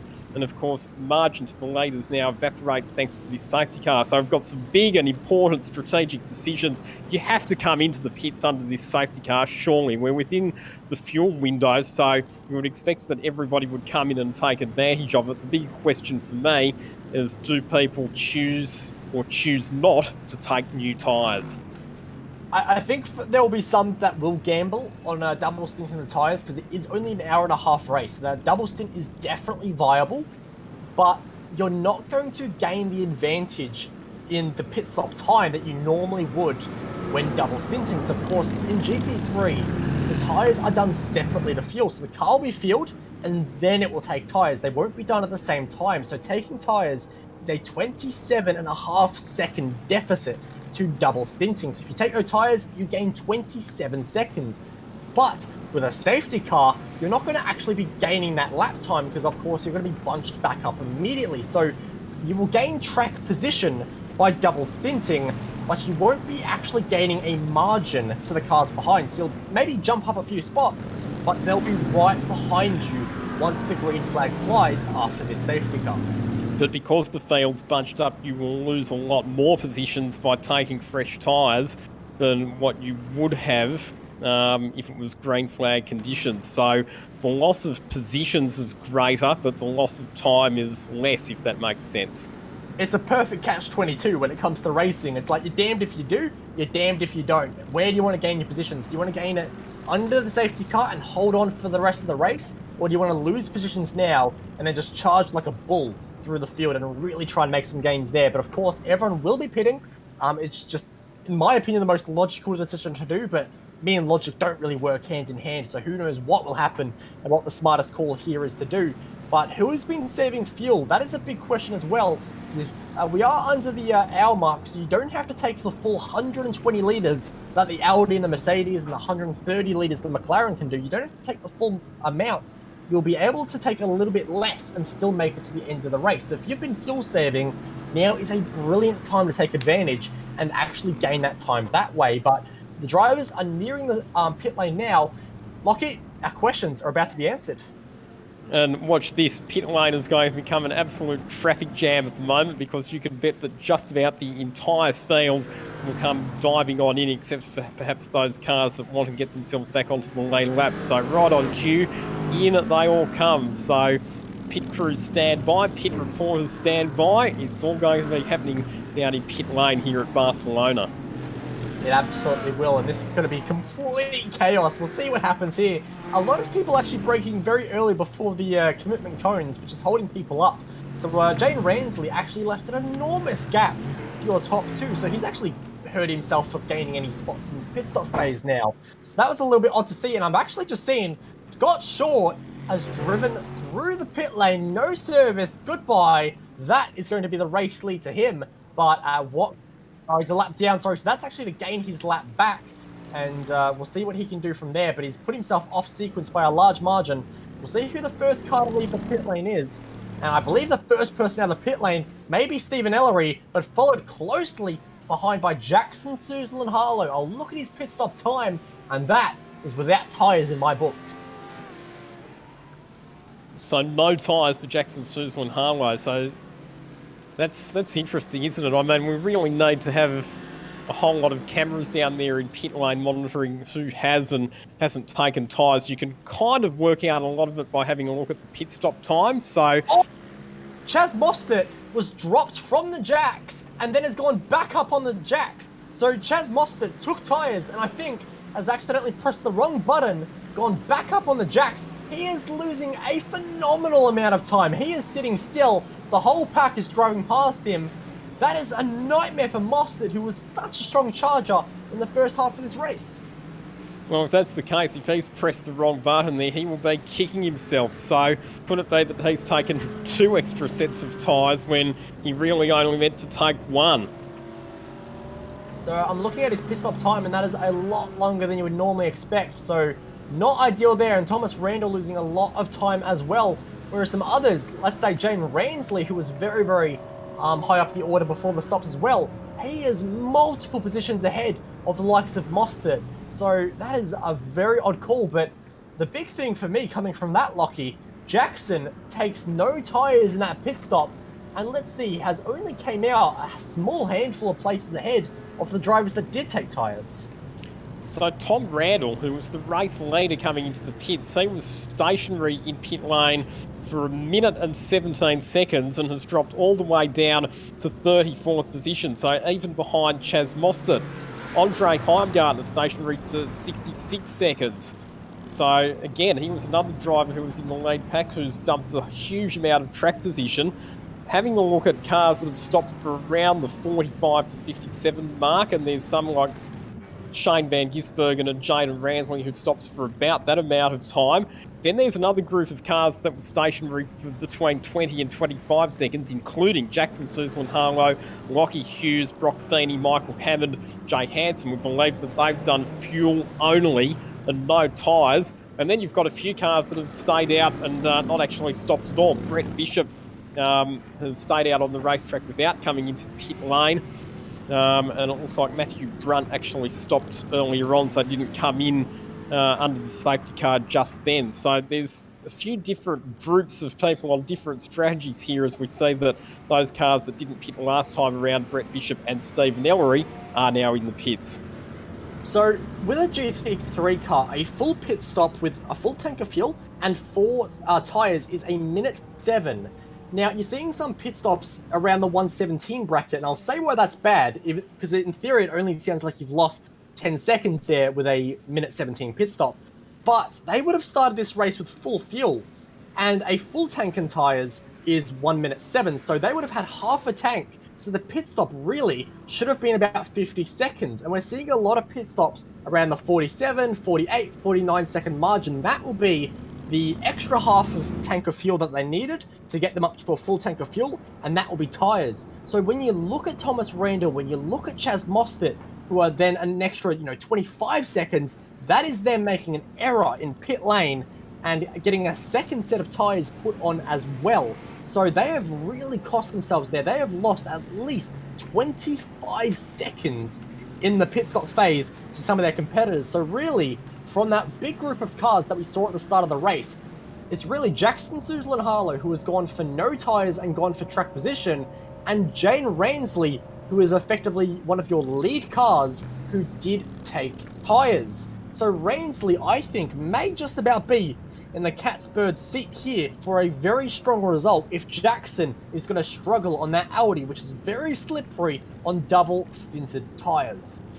However, the advantage for Jackson Suzlin Harlow, while he didn't take tyres, and while we might not have as much grip as some of the others in the back end of this race, because of the track position advantage that he's gained, he will be out of the danger zone. And we've already seen, haven't we, both at the start of this race and at the previous safety car restart, just how high the propensity is for there to be damage in the opening phase just after a start or a restart. So what Jackson Suzlin-Harlow has done is he has minimised the risk of getting caught up in any accidents.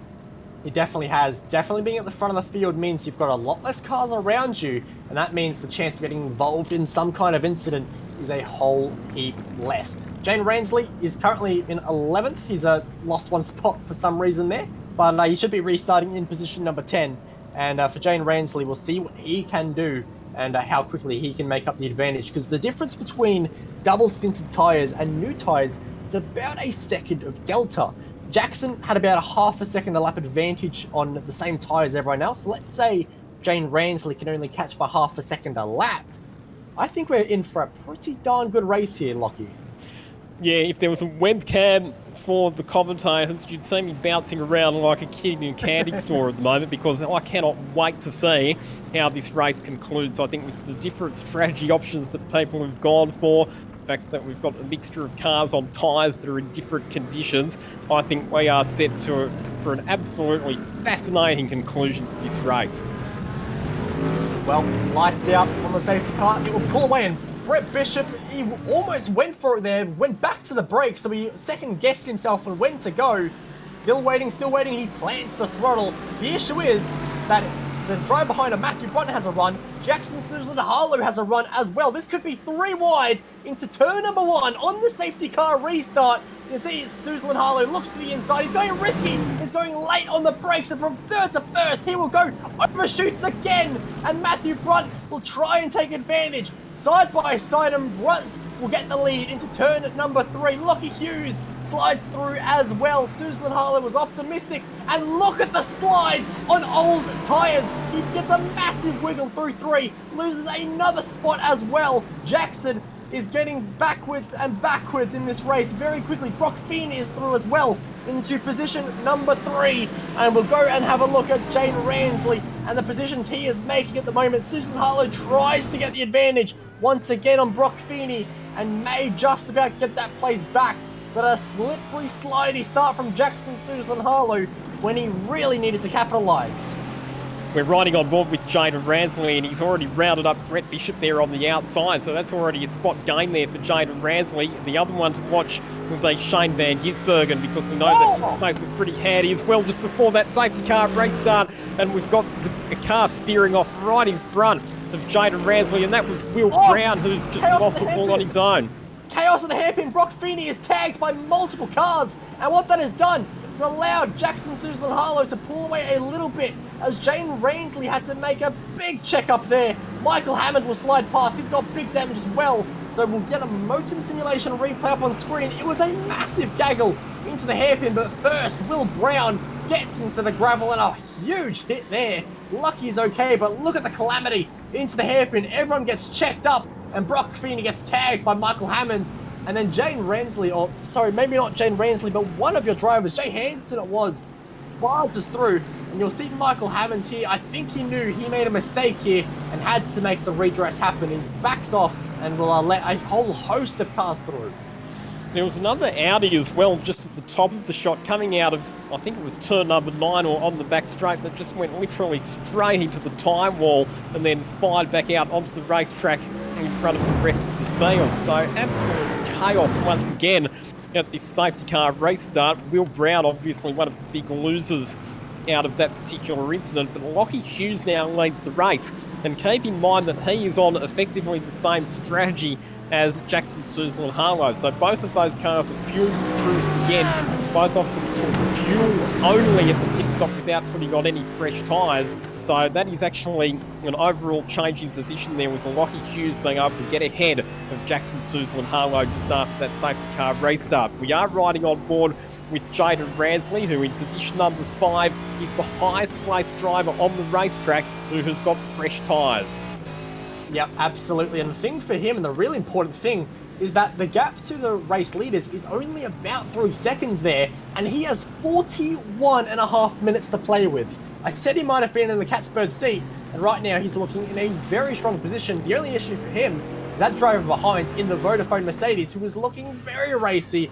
He has moved up 32 spots. No, sorry, I'm going to correct myself here. He's moved up 33 spots. A great move down the inside. Shane van Gisbergen, that was a masterstroke. So XVG now the highest placed driver who has fresh tyres as he elevates the Vodafone 888 Mercedes AMG GT3 into position 5. Let's not forget, SVG, championship leader coming into this round, race winner in round number 1 last week. Well, Lockie, I've got something to put yet another twist and turn into this race. Are you ready? Yep. Jackson Suzlin Harlow, 5-second penalty for the incident with Bestwick earlier on. Oh, wow. So that'll be a 5-second post-race time penalty coming the way of Jackson Suzlin Harlow. So if he wants to win this race, he's going to have to get to the lead and he's going to have to stretch a 5-second margin over the rest of the field. Well, he's achieved objective number 1 because he's just made the move up the inside of Lockie Hughes to elevate the Ultra Sports Audi R8 back to position 1. But now he has to try and stretch a 5-second margin over his pursuers. That might be okay compared to the cars that are on old tyres, but once the cars that have got fresh tyres start catching up, that task is going to become very difficult indeed. The saving grace for him at the moment is that Shane van Gisbergen and Jaden Rasley are still stuck in a bit of traffic. They're trying to get past the likes of Jay Hansen and Matthew Brunt. Yeah, they're not having an easy time of this, are they? Shane van Gisbergen makes the move stick on Jay Hansen. But that was not an easy pass like Shane might be used to. He's really worked for that. And Jay Hansen even gives him a parting gift with a bit of a bump to the back bumper, just checking out the Vodafone signature on that Mercedes. And now an easy position potentially. Matthew Brunt, I believe, was on old tyres, and that can be the effect of it sometimes. A disaster there for Matthew, but a brilliant opening of the Red Seas, or parting of the Red Seas, for Shane van Gisbergen. Clear track, new tyres, and your race leaders are only a couple of seconds up the road. The gap stands at 4.3 seconds. But with new tyres, you can only assume that gap in 39 minutes is going to get smaller and smaller and smaller. But I can tell you that it doesn't matter whether we're talking about real life or virtual motorsport, but this is the kind of environment in which Shane van Gisbergen thrives. And that is put him into a scenario where he just has to attack and drive at 110%. He's got fresher tyres than the cars that he's hunting down. He's got 38.5 minutes to catch up to them, and he's got a car that's well and truly capable of doing the job. It's SVG on the attack. It absolutely is, and he is hunting at the moment. He is doing everything he can. And the thing for Jackson Suzlin Harlow is he's got a bit of a catch-22. The harder he pushes, the worse his tyres get. And I can tell you from experience, that Audi, when the tyres go off, is a nightmare. So it'll be interesting to have a look at the comparative lap times between these cars now that things have settled down a bit since the safety car restart and people have got some clear track. Incidentally, just thinking back to the people who had a bit of drama there in the pit stops, we know that Chaz Mostert had a much longer stop than what he needed. He's worked his way back up to 14th position, so far not a bad recovery for Mostert, considering that he was languishing well outside the top 20, and he's had pretty good pace. Not such a good story though for Thomas Randall. He's been seemingly involved in an incident after that safety car restart because he's all the way down in 43rd position. Andre Heimgartner, probably the other driver that we need to think about, who was in the lead pack before the pit stop shuffle. He's currently scored in position 26. Last lap around, Shane van Gisbergen, 2.5 tenths of a second lobbed out of Jackson Suzlin Harlow. So he is flying right now. He is doing whatever he can to close down. And like you said, this is the environment where he absolutely thrives. Just while you were making your point there before, Lockie, I went and had a look about Chaz Mostert's pit stop. It was the 32nd slowest in the entire field. So that just shows you what kind of margin he was losing. And the only guys that he really beat for pit stop time was the guys taking pit stop repairs. So Chaz really on a fantastic recovery drive, all things considering. 14th place at the moment. He's got a bit of a margin to catch the cars in front, which includes 12th place Cody Williams and Macaulay Jones. But at the moment, it is definitely a very interesting hunt that Shane van Gisbergen is putting on at the moment. A 45.5 is no mean feat when the track conditions are some 23 degrees. They are getting cooler, which does actually help the driver of Jackson Susan Harlow. More grip available on the circuit. But like I said earlier, that Audi, when the tyres go off, you really notice it. And even just look at the body language of the Audi. It's moving around a whole heap more than it was earlier on in this race. So that's actually kind of the opposite to what we expected, isn't it, as far as the temperature goes? We thought that as the sun rose, the track temperatures would get hotter, but because we've got a bit of cloud cover now starting to come in here at Barcelona, it means that the track is starting to cool down slightly, and like you say, that's good news for Jackson Suslin Harlow, who has a margin of 1.3 seconds over Lockie Hughes. Shane Van Gisbergen, though, was the fastest driver on the racetrack last time around. And it really is a numbers game at this stage. We have to very closely monitor the lap times that are being set by each of our leading contenders. Good job for Susan Harlow that time around on 1 minute 45.1, so he's responded. He's actually opened up another 7 tenths per second on Lockie Hughes, and he was a couple of tenths quicker than Shane Van Gisbergen that time around as well. So a better lap that time around for our race leader in the old C Sports car. But of course, he does still have that 5-second post-race time penalty hanging over his head. Absolutely, and as things stand, Shane Van Gisbergen is well within that 5-second bracket. So Susan Harlow is putting on a valiant effort, has to be said, but right now he's not quite doing enough. One driver that is doing enough at the moment is Jordan Pruden, who is doing a great job at holding off a feisty Macaulay Jones at the moment in his Cool Drive AMG. This is a great battle to watch as Macaulay just continues to try and close up. Last second round wasn't trying to close up. He put a second closing rate on Jordan Pruden, so Macaulay Jones is flying right now compared to the Ferrari in front.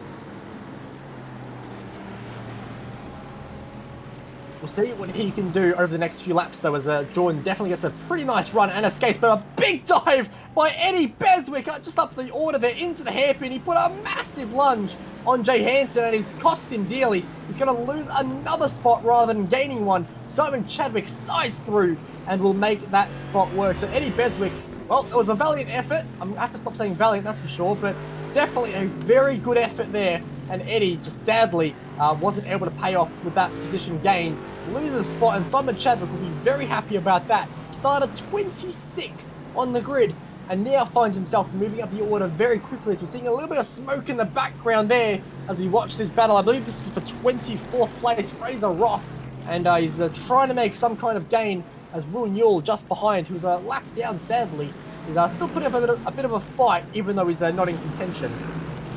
Good to see Fraser Ross back out there, because his car would have sustained a massive amount of damage in that crash that we saw earlier on. Obviously, he's taken the opportunity to get that car fixed up under safety car conditions, but I'll tell you what, Eddie Beswick and Jay Hansen, we've seen they've had some great battles so far this afternoon, and it's continued on as this time it's Jay Hansen who makes a bit of a mistake, just runs a little bit wide. That'll give Simon Chadwick the opportunity to have a look up the inside of him.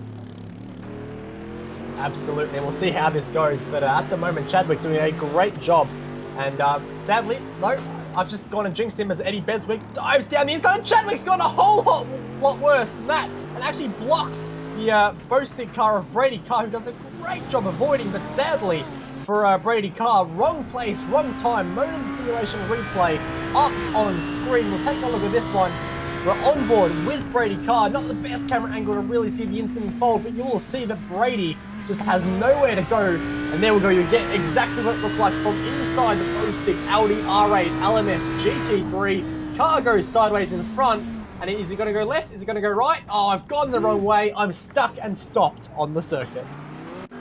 Oh, how frustrating is that if you're Brady Carr? And I think he probably lost a couple of positions out of that one as well. That was seriously unlucky for the driver of the Bostick Audi, who's currently scored in 11th position. Looking out the back of BJ Kennedy's car at the moment. Jordan Pruden has been fighting with position against Kobe Williams and just had a self-spin all by himself and has put the Sinfinity car in the wall, only just recovering on the circuit now. That was a great fight I was about to comment on, but sadly for Jordan, it's all gone a little bit pear-shaped.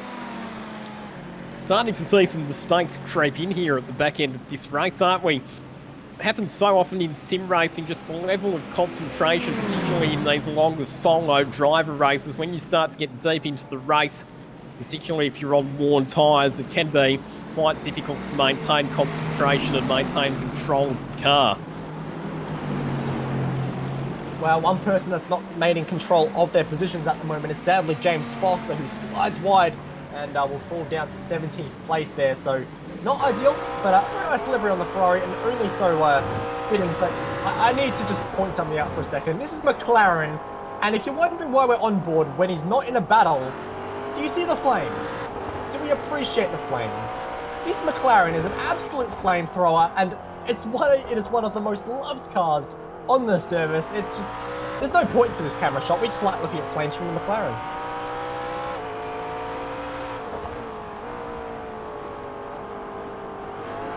I know some series have a crank it up, but I think on SimSpeed we need to have a flame it up or something.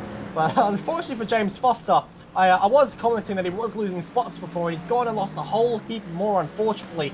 And that was just unfortunately braking for the corner and just not trail braking or coming off the brake a little bit too fast. And he's found himself losing a whole bunch of time in a bit of a half spin. But Shane Van Gisbergen up front is in the draft now of Lockie Hughes.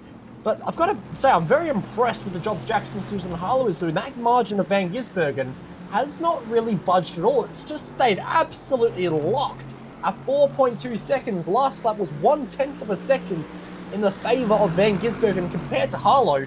Last lap before that was 1/10 in the advantage of Jackson. So the gap is just seesawing more than a kid's playground at the moment. But Shane Van Gisbergen is doing a great job. And in the draft of Lockie Hughes, he'll be gaining time. But then the issue comes. Does Lockie Hughes hold Van Gisbergen up and allow Jackson, Susan and Harlow to build that elusive 5-second margin that he needs? It's 4.2 at the moment. Van Gisbergen cannot afford to lose 0.8 of a second right now.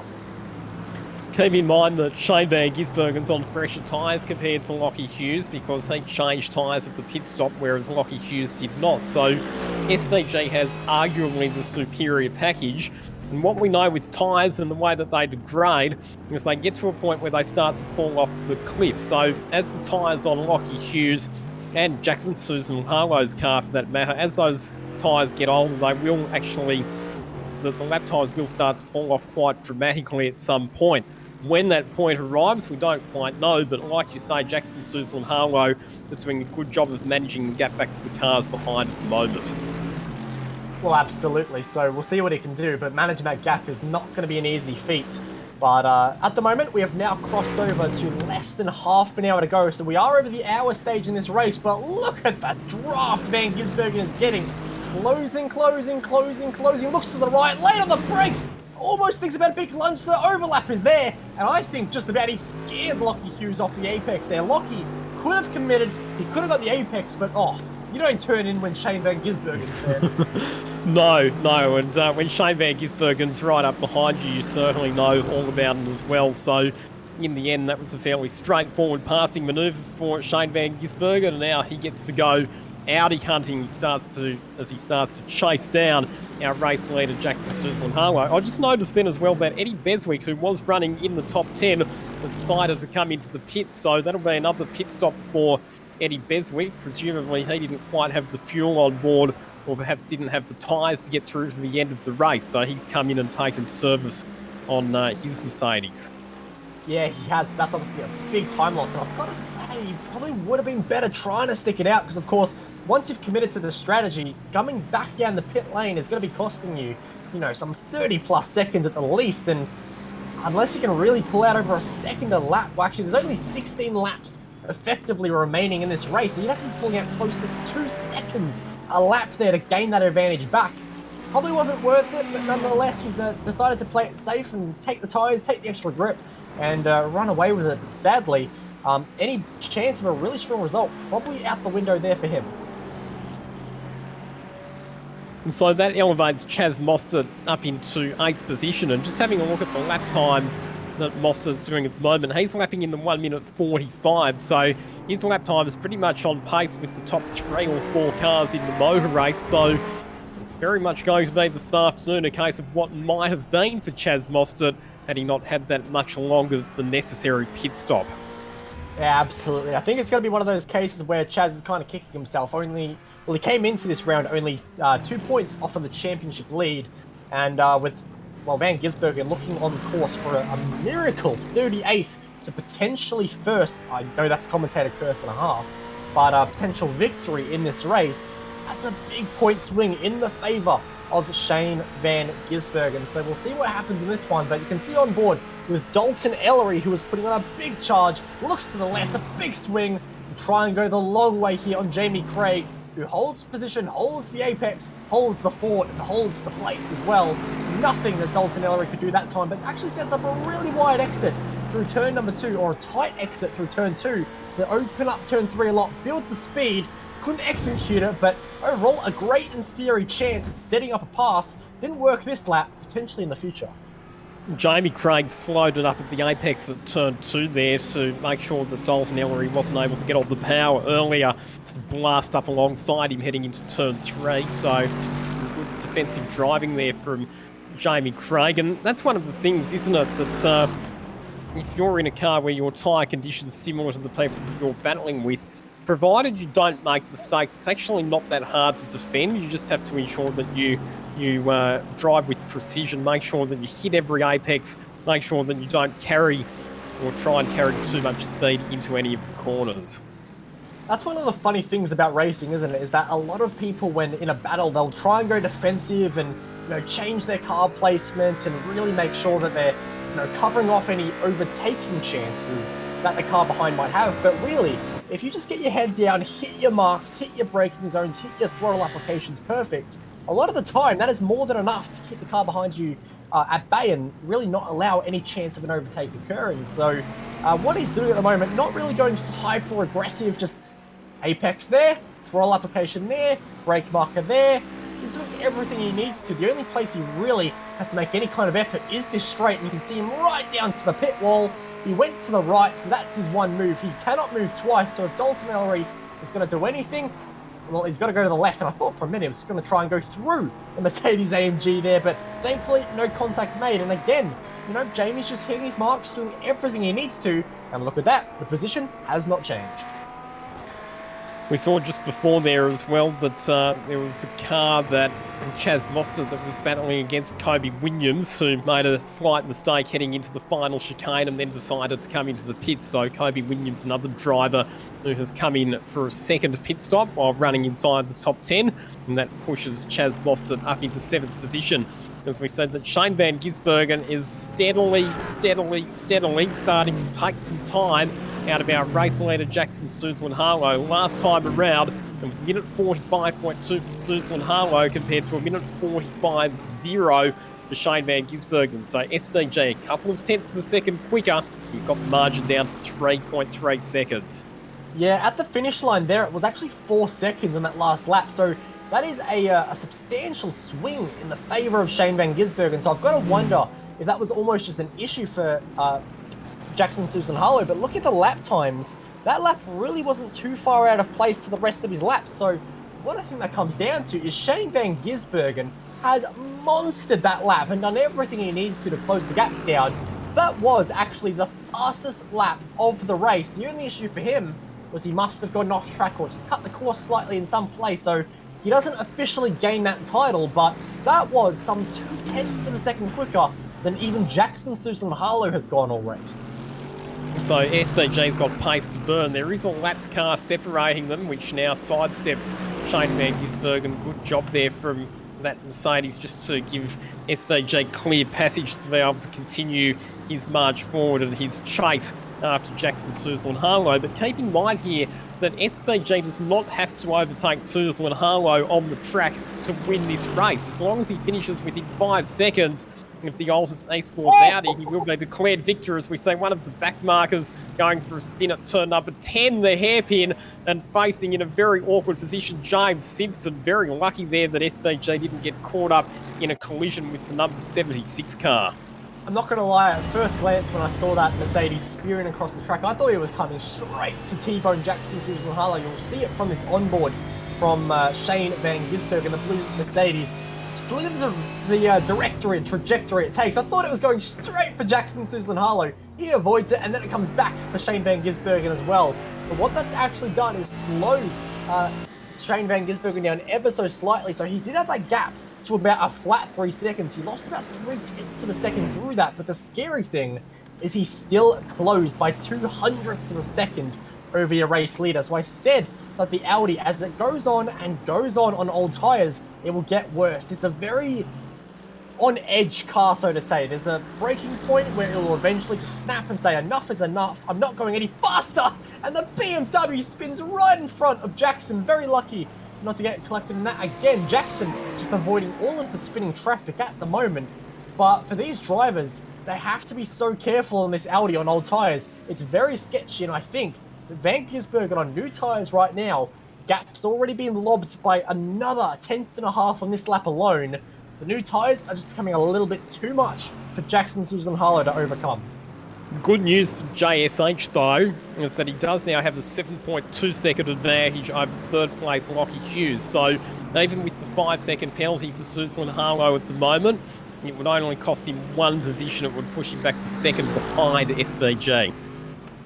That is absolutely true. So in regards to Jackson trying to build a championship charge, of course, I don't believe he ran it the first round of the series, but in terms of him trying to build a championship charge, still a very good effort to be P2 in this race as things stand. But it's racing. How many unpredictable things have we seen happen in this race already? 20 minutes on the clock. I'm sure there's plenty more twists and turns yet to come. But definitely some good battles still happening out on track, because third place Lockie Hughes has just been slowly being reeled in by that SpongeBob livery car right behind. Last lap, it was the form of 0.8 of a second. A much better lap this time by Lockie Hughes, a 45.9. The only issue, Jaden Ransley still found 4/10. Jaden Ransley's gunning for a spot on the podium here as well. Now, keep in mind that Lockie Hughes is in championship contention. In fact, he's third in the points coming into this round. So Lockie Hughes needs to finish up as high as he can. No such issues for Jaden Ransley, who's not in the top 10 in the championship standings. So Jaden Ransley can take a bit more of a risk-free approach when it comes to the way that he attacks this final 19-minute phase of the race. Well, it's going to be interesting, isn't it? But look, you can even just visually see on board here with Jaden Ransley, the pace advantage he's got, just diving into the braking zones a little bit easier and just able to attack the car. But I've actually just seen on my timing screens, Eddie Beswick here has had a little bit of a nightmare coming through that final sequence of corners, and he's just gone to pick the throttle up, got the sausage curb, and he's gone and actually almost spun himself into the pit lane entry, and a very dangerous rejoin there for Beswick as well. Gets away with it, as you'll see on your Motum Simulation replay. He'll get through the right hand here nice and easy, but just gets the left rear on the sausage curb and says, hello, I'm going to face the other direction now. And then he's just sort of waving to the traffic and wishing them a good day, I guess. Oh, slightly tricky spot to find a safe time to rejoin the racetrack, because obviously you've got oncoming traffic coming out of that final corner. So in the end, Beswick decides to flick it into the gravel trap on the outside of the final corner as we turn our attention back to Jaden Ransley, who's in the pit. Van Gisbergen's in the pit as well. What is going on here? What on earth has happened in this race where, out of nowhere, people are beginning to pit? I'm just having a look and seeing if the cars are fuel restricted in any way, shape or form. But the cars are in fact fuel restricted. So that's actually turned this race on its head now, Lockie. So the cars are only allowed a maximum of 65 litres. What that means is that Shane Van Gisbergen has now taken his final pit stop. There's one pit stop for everyone left in this race. That includes Jackson Suslin-Harlow as well. So this race has just been completely flipped for us. Well, that adds an extra element, doesn't it? So we saw that everybody came in under that safety car period. So in terms of fuel, everybody, like you say, is going to have to come in for an extra stop. Now, the thing here for Jackson Suslin-Harlow is that he didn't take tyres during his pit stop. And we know that if he was to come in and put tyres on now at this late stage of the race, he'd probably give up a fair bit of track position. We also know that he's got a 5-second penalty coming his way a bit later on. Now, the question for me with that 5-second penalty, does he, if he has to come in for another pit stop, will he serve that 5 seconds in the pit stop, or will it have to be added on to his time at the end of the race? This particular penalty will be applied at the end of the race. Okay. So I think for Jackson, the goal definitely has to be no tyres. He stays out for yet another lap. We don't know how many laps of fuel he does have in that Altus Esports LDR8. I'm sure I could find out, but we'll keep the secrecy in the air for now. But for Jackson, he will have to come down into the pit lane more than likely, I would say, in the next 3 laps if Shane van Gisbergen has already pulled the trigger. So it's going to be an interesting one, but I definitely don't think we'll be seeing Jackson take any tyres with only 10 laps remaining in this race. But that is a long way to go. And when you put an extra bit of fuel in this car on old tyres, it's going to feel very uncomfortable for the first few laps on board with Macaulay Jones, who dives into the pits with a very flashy headlighting. I believe that's Chaz Mostert behind. Indeed it is. So Macaulay Jones and Chaz Mostert. So Mostert had actually caught up to the back of Macaulay Jones just before those 2 cars came in for their final pit stop. Here is Shane van Gisbergen. So he goes around to move back up into 3rd position. 31.5 seconds behind Jackson Suzlin-Harlow. So SVG can keep pressing on. He's got clear track to keep punching out the lap times that car is capable of doing. And what he'll be trying to do, of course, is to get the margin low enough so that when Suzlin-Harlow comes in for his final pit stop, he comes out behind Shane van Gisbergen. Of course, SVG, like I said, he doesn't need to necessarily finish ahead of Suzlin-Harlow on the track to be declared the race victor, but he'd still like to, of course. Oh, absolutely, but sadly, there's not much you can do. It's just about getting to the end as fast as you can now. Whatever position happens, whatever in this race goes on, is what is going to be. We'll see who decides to elect to dive into the pits on this particular lap. Race leader decides to stay out once more. So he's definitely a little bit more confident and trying to run the tank out as far as he can. But for a lot of these drivers, I think there's still one more curveball to come. And I've got to say, if there was a fuel restriction where the drivers had to make one more stop, I'm a little bit surprised that so many drivers actually elected to take it right towards the end of their fuel window and not almost make it a 50-50 towards the end of the race after that final safety car period.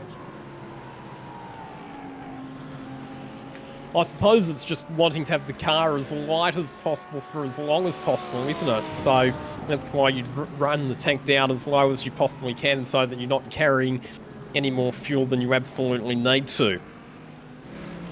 That's a very good point, but I also thought from the fact of having a little bit of clear air might have helped a few drivers, but definitely the fuel load plays a very large part in iRacing, and obviously the lighter the car is, well, the faster she goes, and also has a bit of a effect of that. Also, the better it looks after tyres, not having as much weight scrubbing across the carcass of the circuit or the actual compound of the tyres. For these drivers right now, they're running the tanks out, getting as light as they can, but I definitely don't think anyone is fuel saving their way all the way to the end of this race. There's a long way to go. Still looking at over 8 laps to go at the end this time by. So for Jackson Suzlin-Harlow, that's a long way to hold on in this slip reality, which is still throwing around in all fairness to him, but the confidence and the attack that he had into the corners at the start of this race just isn't there anymore. He's a lot more sheepish and just turning in a lot more carefully as we look at Will Brown and Macaulay Jones, who are very close together on circuit.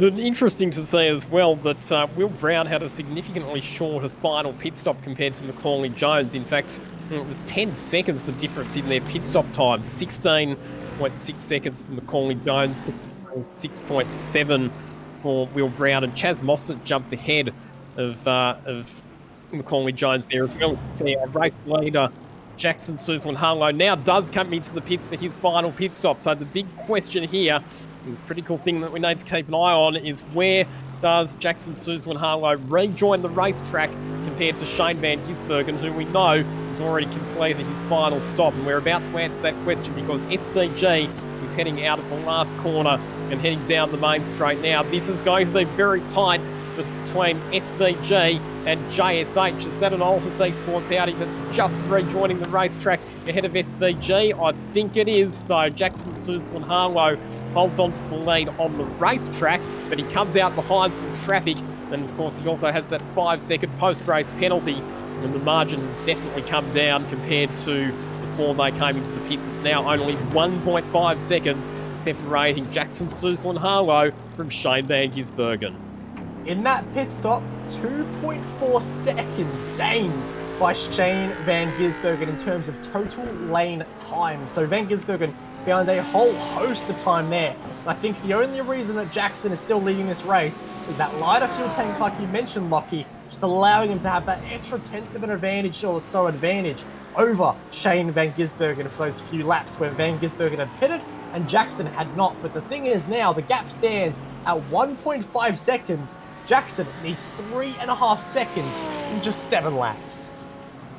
And that's going to be hard to find, especially when you consider that Shane Van Gisbergen has got much fresher tyres compared to Jackson Suzel and Harlow, whose tyres will be hurting now. They'll be pretty much at the end of their useful life.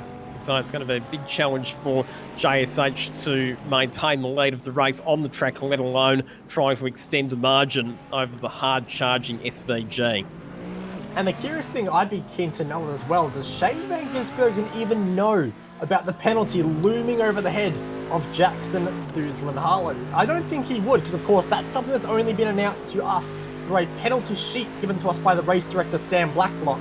So I think that Shane Van Gisbergen is flying a little bit blind here, and he doesn't know about the penalty. He's just going max attack. He needs to win this race on track, whereas for him, in his mind, it doesn't count.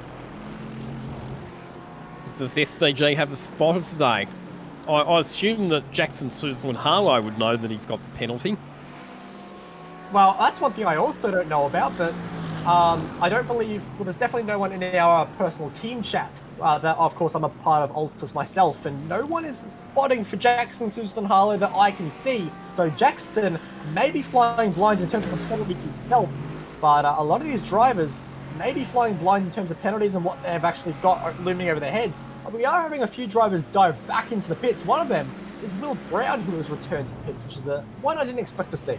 So he's back in from what is his 4th pit stop of the race, and the curiosity for me is I mentioned that his previous pit stop was very short. I'm wondering if he's miscalculated his fuel and that he doesn't actually have enough to get to the end and he's had to come back in for an extra stop.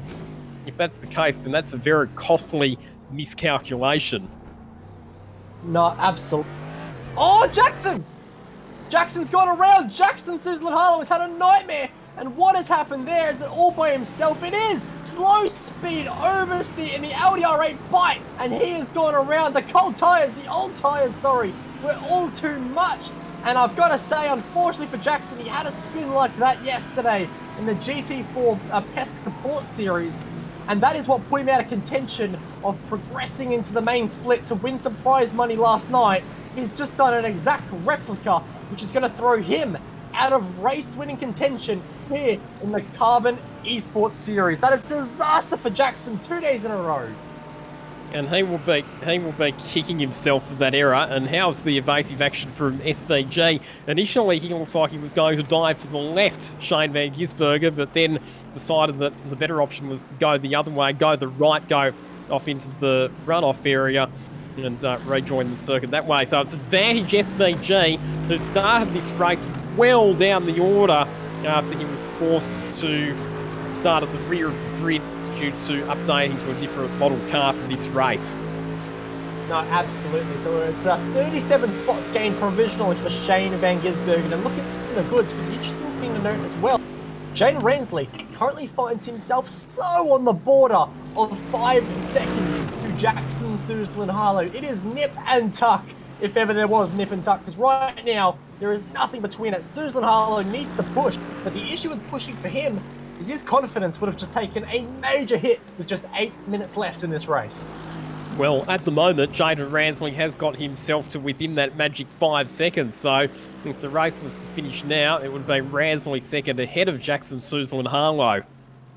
And Jackson, Suzel and Harlow just made a little error on the exit of this corner where you can see Jaden Ransley going through now. So that gap was 4.7 that you can see on the Delta, and it was 1/10 of a second that he lost on corner exit there. So Jackson, Suzel and Harlow is under pressure. He's got a slow McLaren through the chicane, holding him up a little bit as well. Everything is not falling into the hands of Jackson. It's all falling apart in the last few laps. I don't know if in that pit stop he walked under a ladder and kicked a black cat or something, but it's been a disaster since. And now he is just desperately trying to hold on to a second place. And right now, that is not in his favour. Jane Ransley is still within the 5 seconds, but look at the delta. It's only just and now over.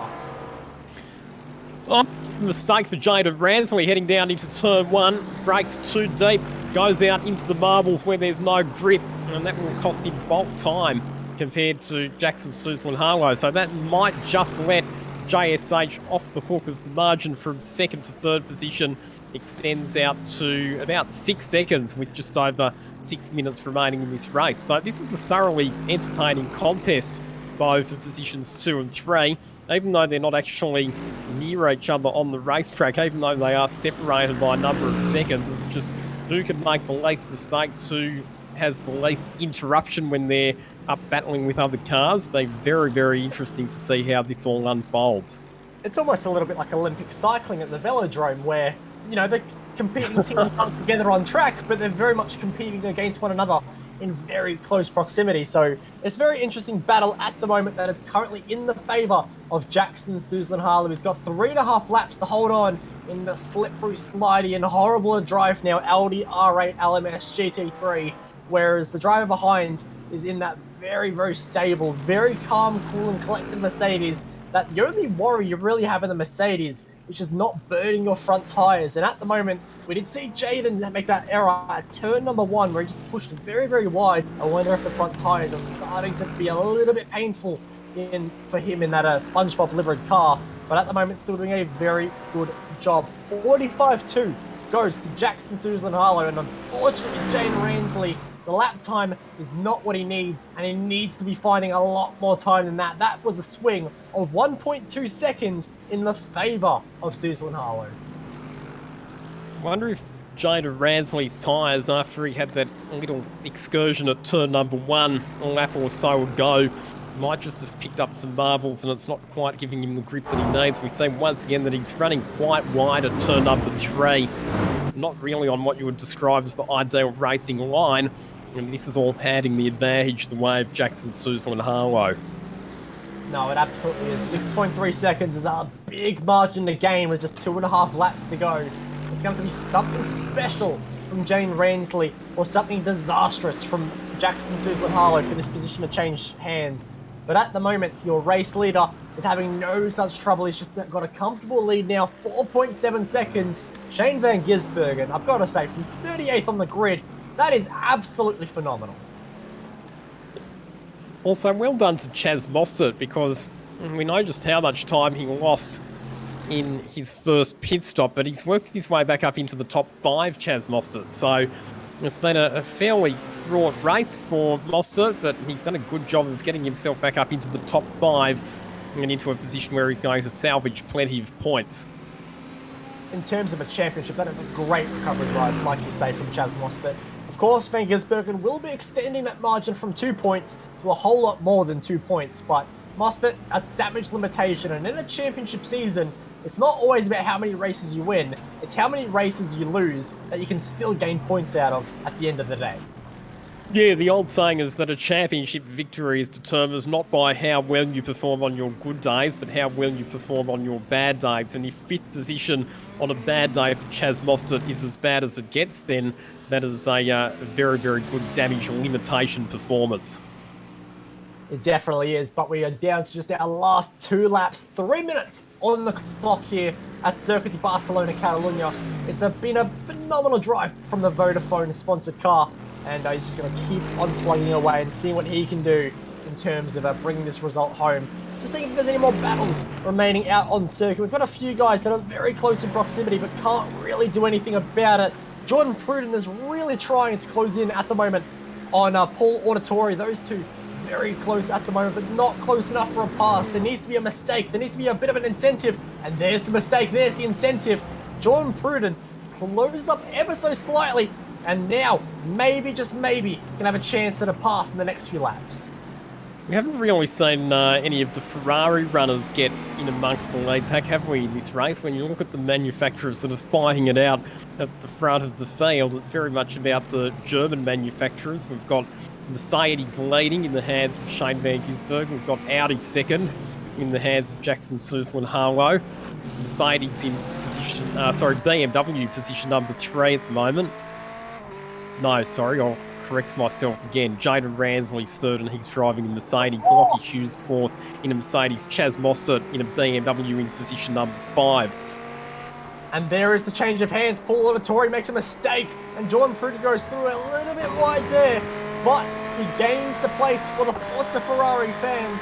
And what can he do in the remaining few laps? Can he hold on, or will he also make a mistake under the immense pressure as we head to almost 1 lap to go? In fact, Shane van Gisbergen may almost be on his final lap. I'm just looking at the actual result. I think he'll have 2 laps to go, actually, so he's got a little bit longer to hold on to Shane van Gisbergen, but also more time for Jordan Pruden and Paul Auditori to have all kinds of issues there. And also Eddie Beswick, who is still having a lot of pace during this race. He's been very, very fast multiple times, but just errors, slipping and sliding him back down the order. What can he do in 14th place with just a handful of laps to go? He was one of the first drivers who came in for what would have been that final splash of fuel. So if you hadn't had some of those mistakes, you would feel that he'd be somewhere up inside the top 10. But like you say, a couple of little incidents when he was involved in some skirmishes with some other drivers that have seen him fall back down the order a bit. Yeah, no, absolutely. So we'll see what he can do. Obviously, still 14th is a very nice place at the moment, but there's still more up for grabs. You can see 12th is just there, 13th is just there, and if he's very brave, 11th, Tyler Collins is not far away as well. So this little battle pack has just been very, very close, but not close enough for positions to be changing every second lap.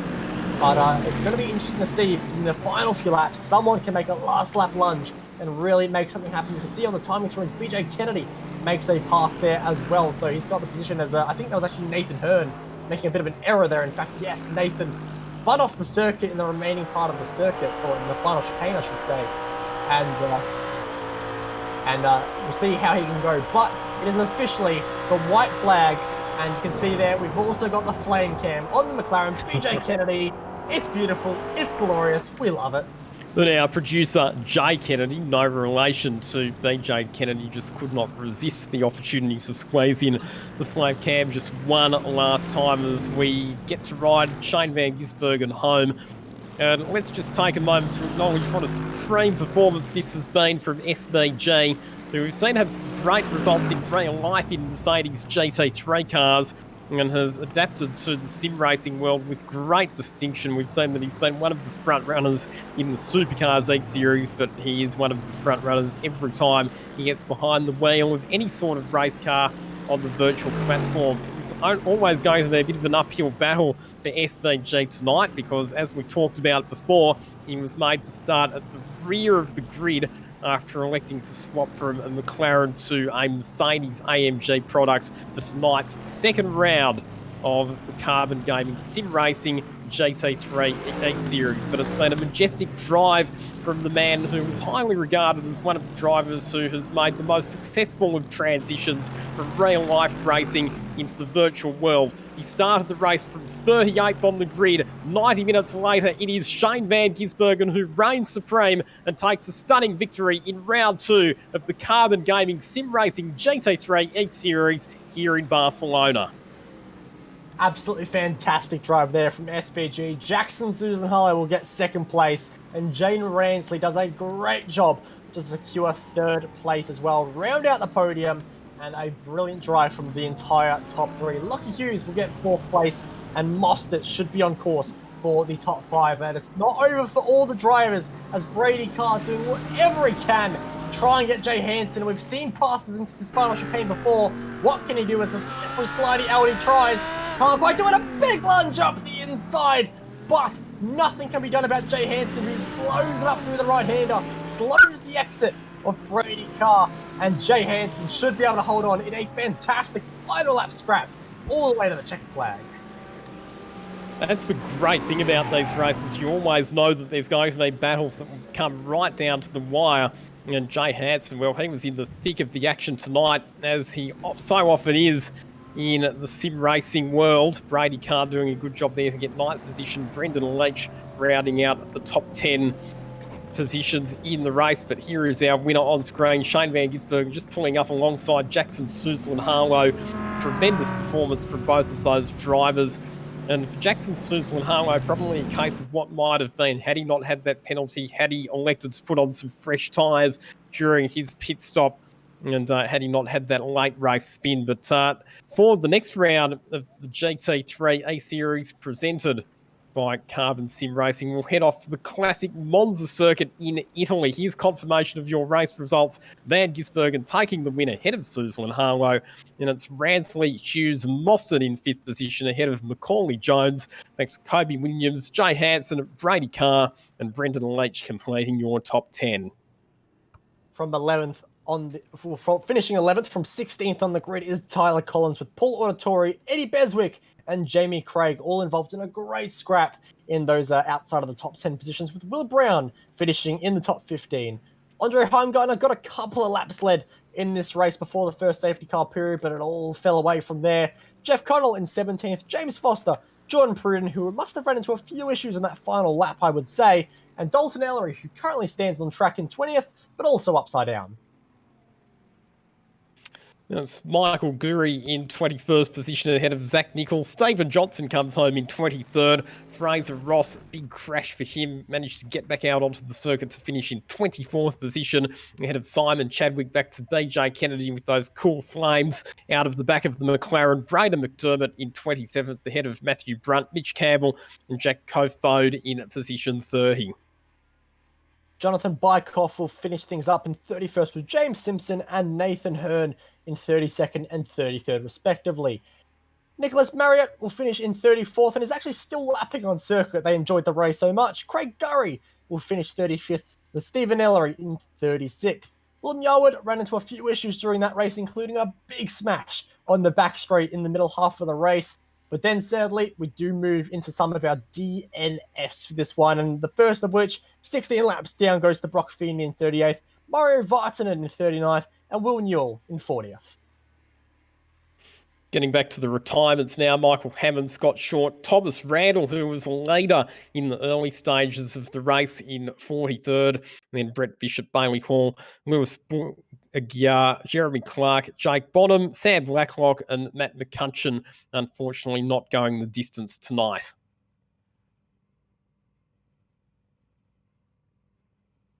So we do have Jackson Suslin-Harlow, our second place finisher tonight, standing by for a quick chat. And Jackson, you had pace to burn tonight, particularly in qualifying and particularly in the early stages of the race, but the decision not to change tyres in the pit stop maybe didn't quite work out for you in the end. Yeah, had good pace. It was a fun race, but yeah, I didn't think many people would take tyres because you lose a lot of time doing it. But obviously that really hurt me. Didn't take them, and then last stint, Shane was like probably just under 2 seconds behind me, so I knew I had to push pretty hard to keep him behind. And I was just driving too hard for the tyres I had on. So mistake of mine, but is what it is. Talk us through the opening sequence of the race, because we saw that off the start you got muscled out high and wide at that first safety car race start. Was that just a case of the Audi not quite having the straight line performance of some of the other cars? Oh, not so much that. When on the 2 restarts coming into turn 1, it was just like, I don't know, just I was on ice. Sorry. I came into turn 1, turned in, and just had nothing, just went straight ahead. So I don't know, maybe the Audi's just not as good on cold tire or whatever it is, but it seemed like you had to get the tires really up to temp to have the grip. Still a good result for you tonight, though. When can we next expect you behind the wheel in a sim racing event? Probably just send it on Tuesday, I guess. I won't miss that one, so I'll give that a go. But see what happens. Good stuff. We know that you're always one of the front runners in those Just Send It races. And just finally, people that you would like to thank behind the scenes. Just Alt C Sports, Modem Simulation, the Chiefs, Cams, just all the sponsors. I forgot half of them. There's so many of them, but Jackson, cheers to all them guys. You've forgotten. Yeah, Bo, you can help me out Jackson, here. you've forgotten our 2 major sponsors. Come on. Let me have a look. Hold up, mate. Okay, cheers. There we go. Thank you to them. Yeah, all right. So, Astro Gaming, Logitech G, Cube Controls, modem simulation, the Chiefs, and Cams. Hey. Good.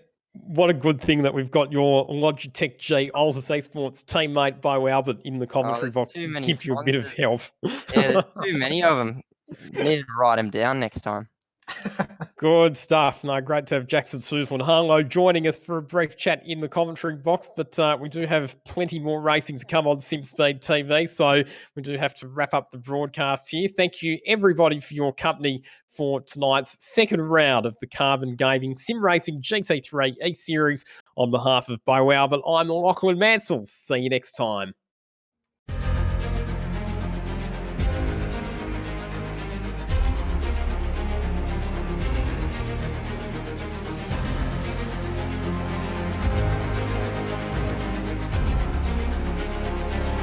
This is fantastic.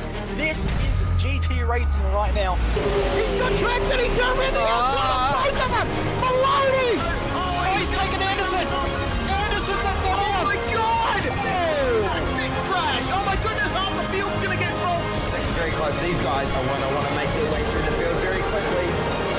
Oh, here we go. Oh no! That's massive. This is it. This is over. I can't believe this. Oh my God. God, what?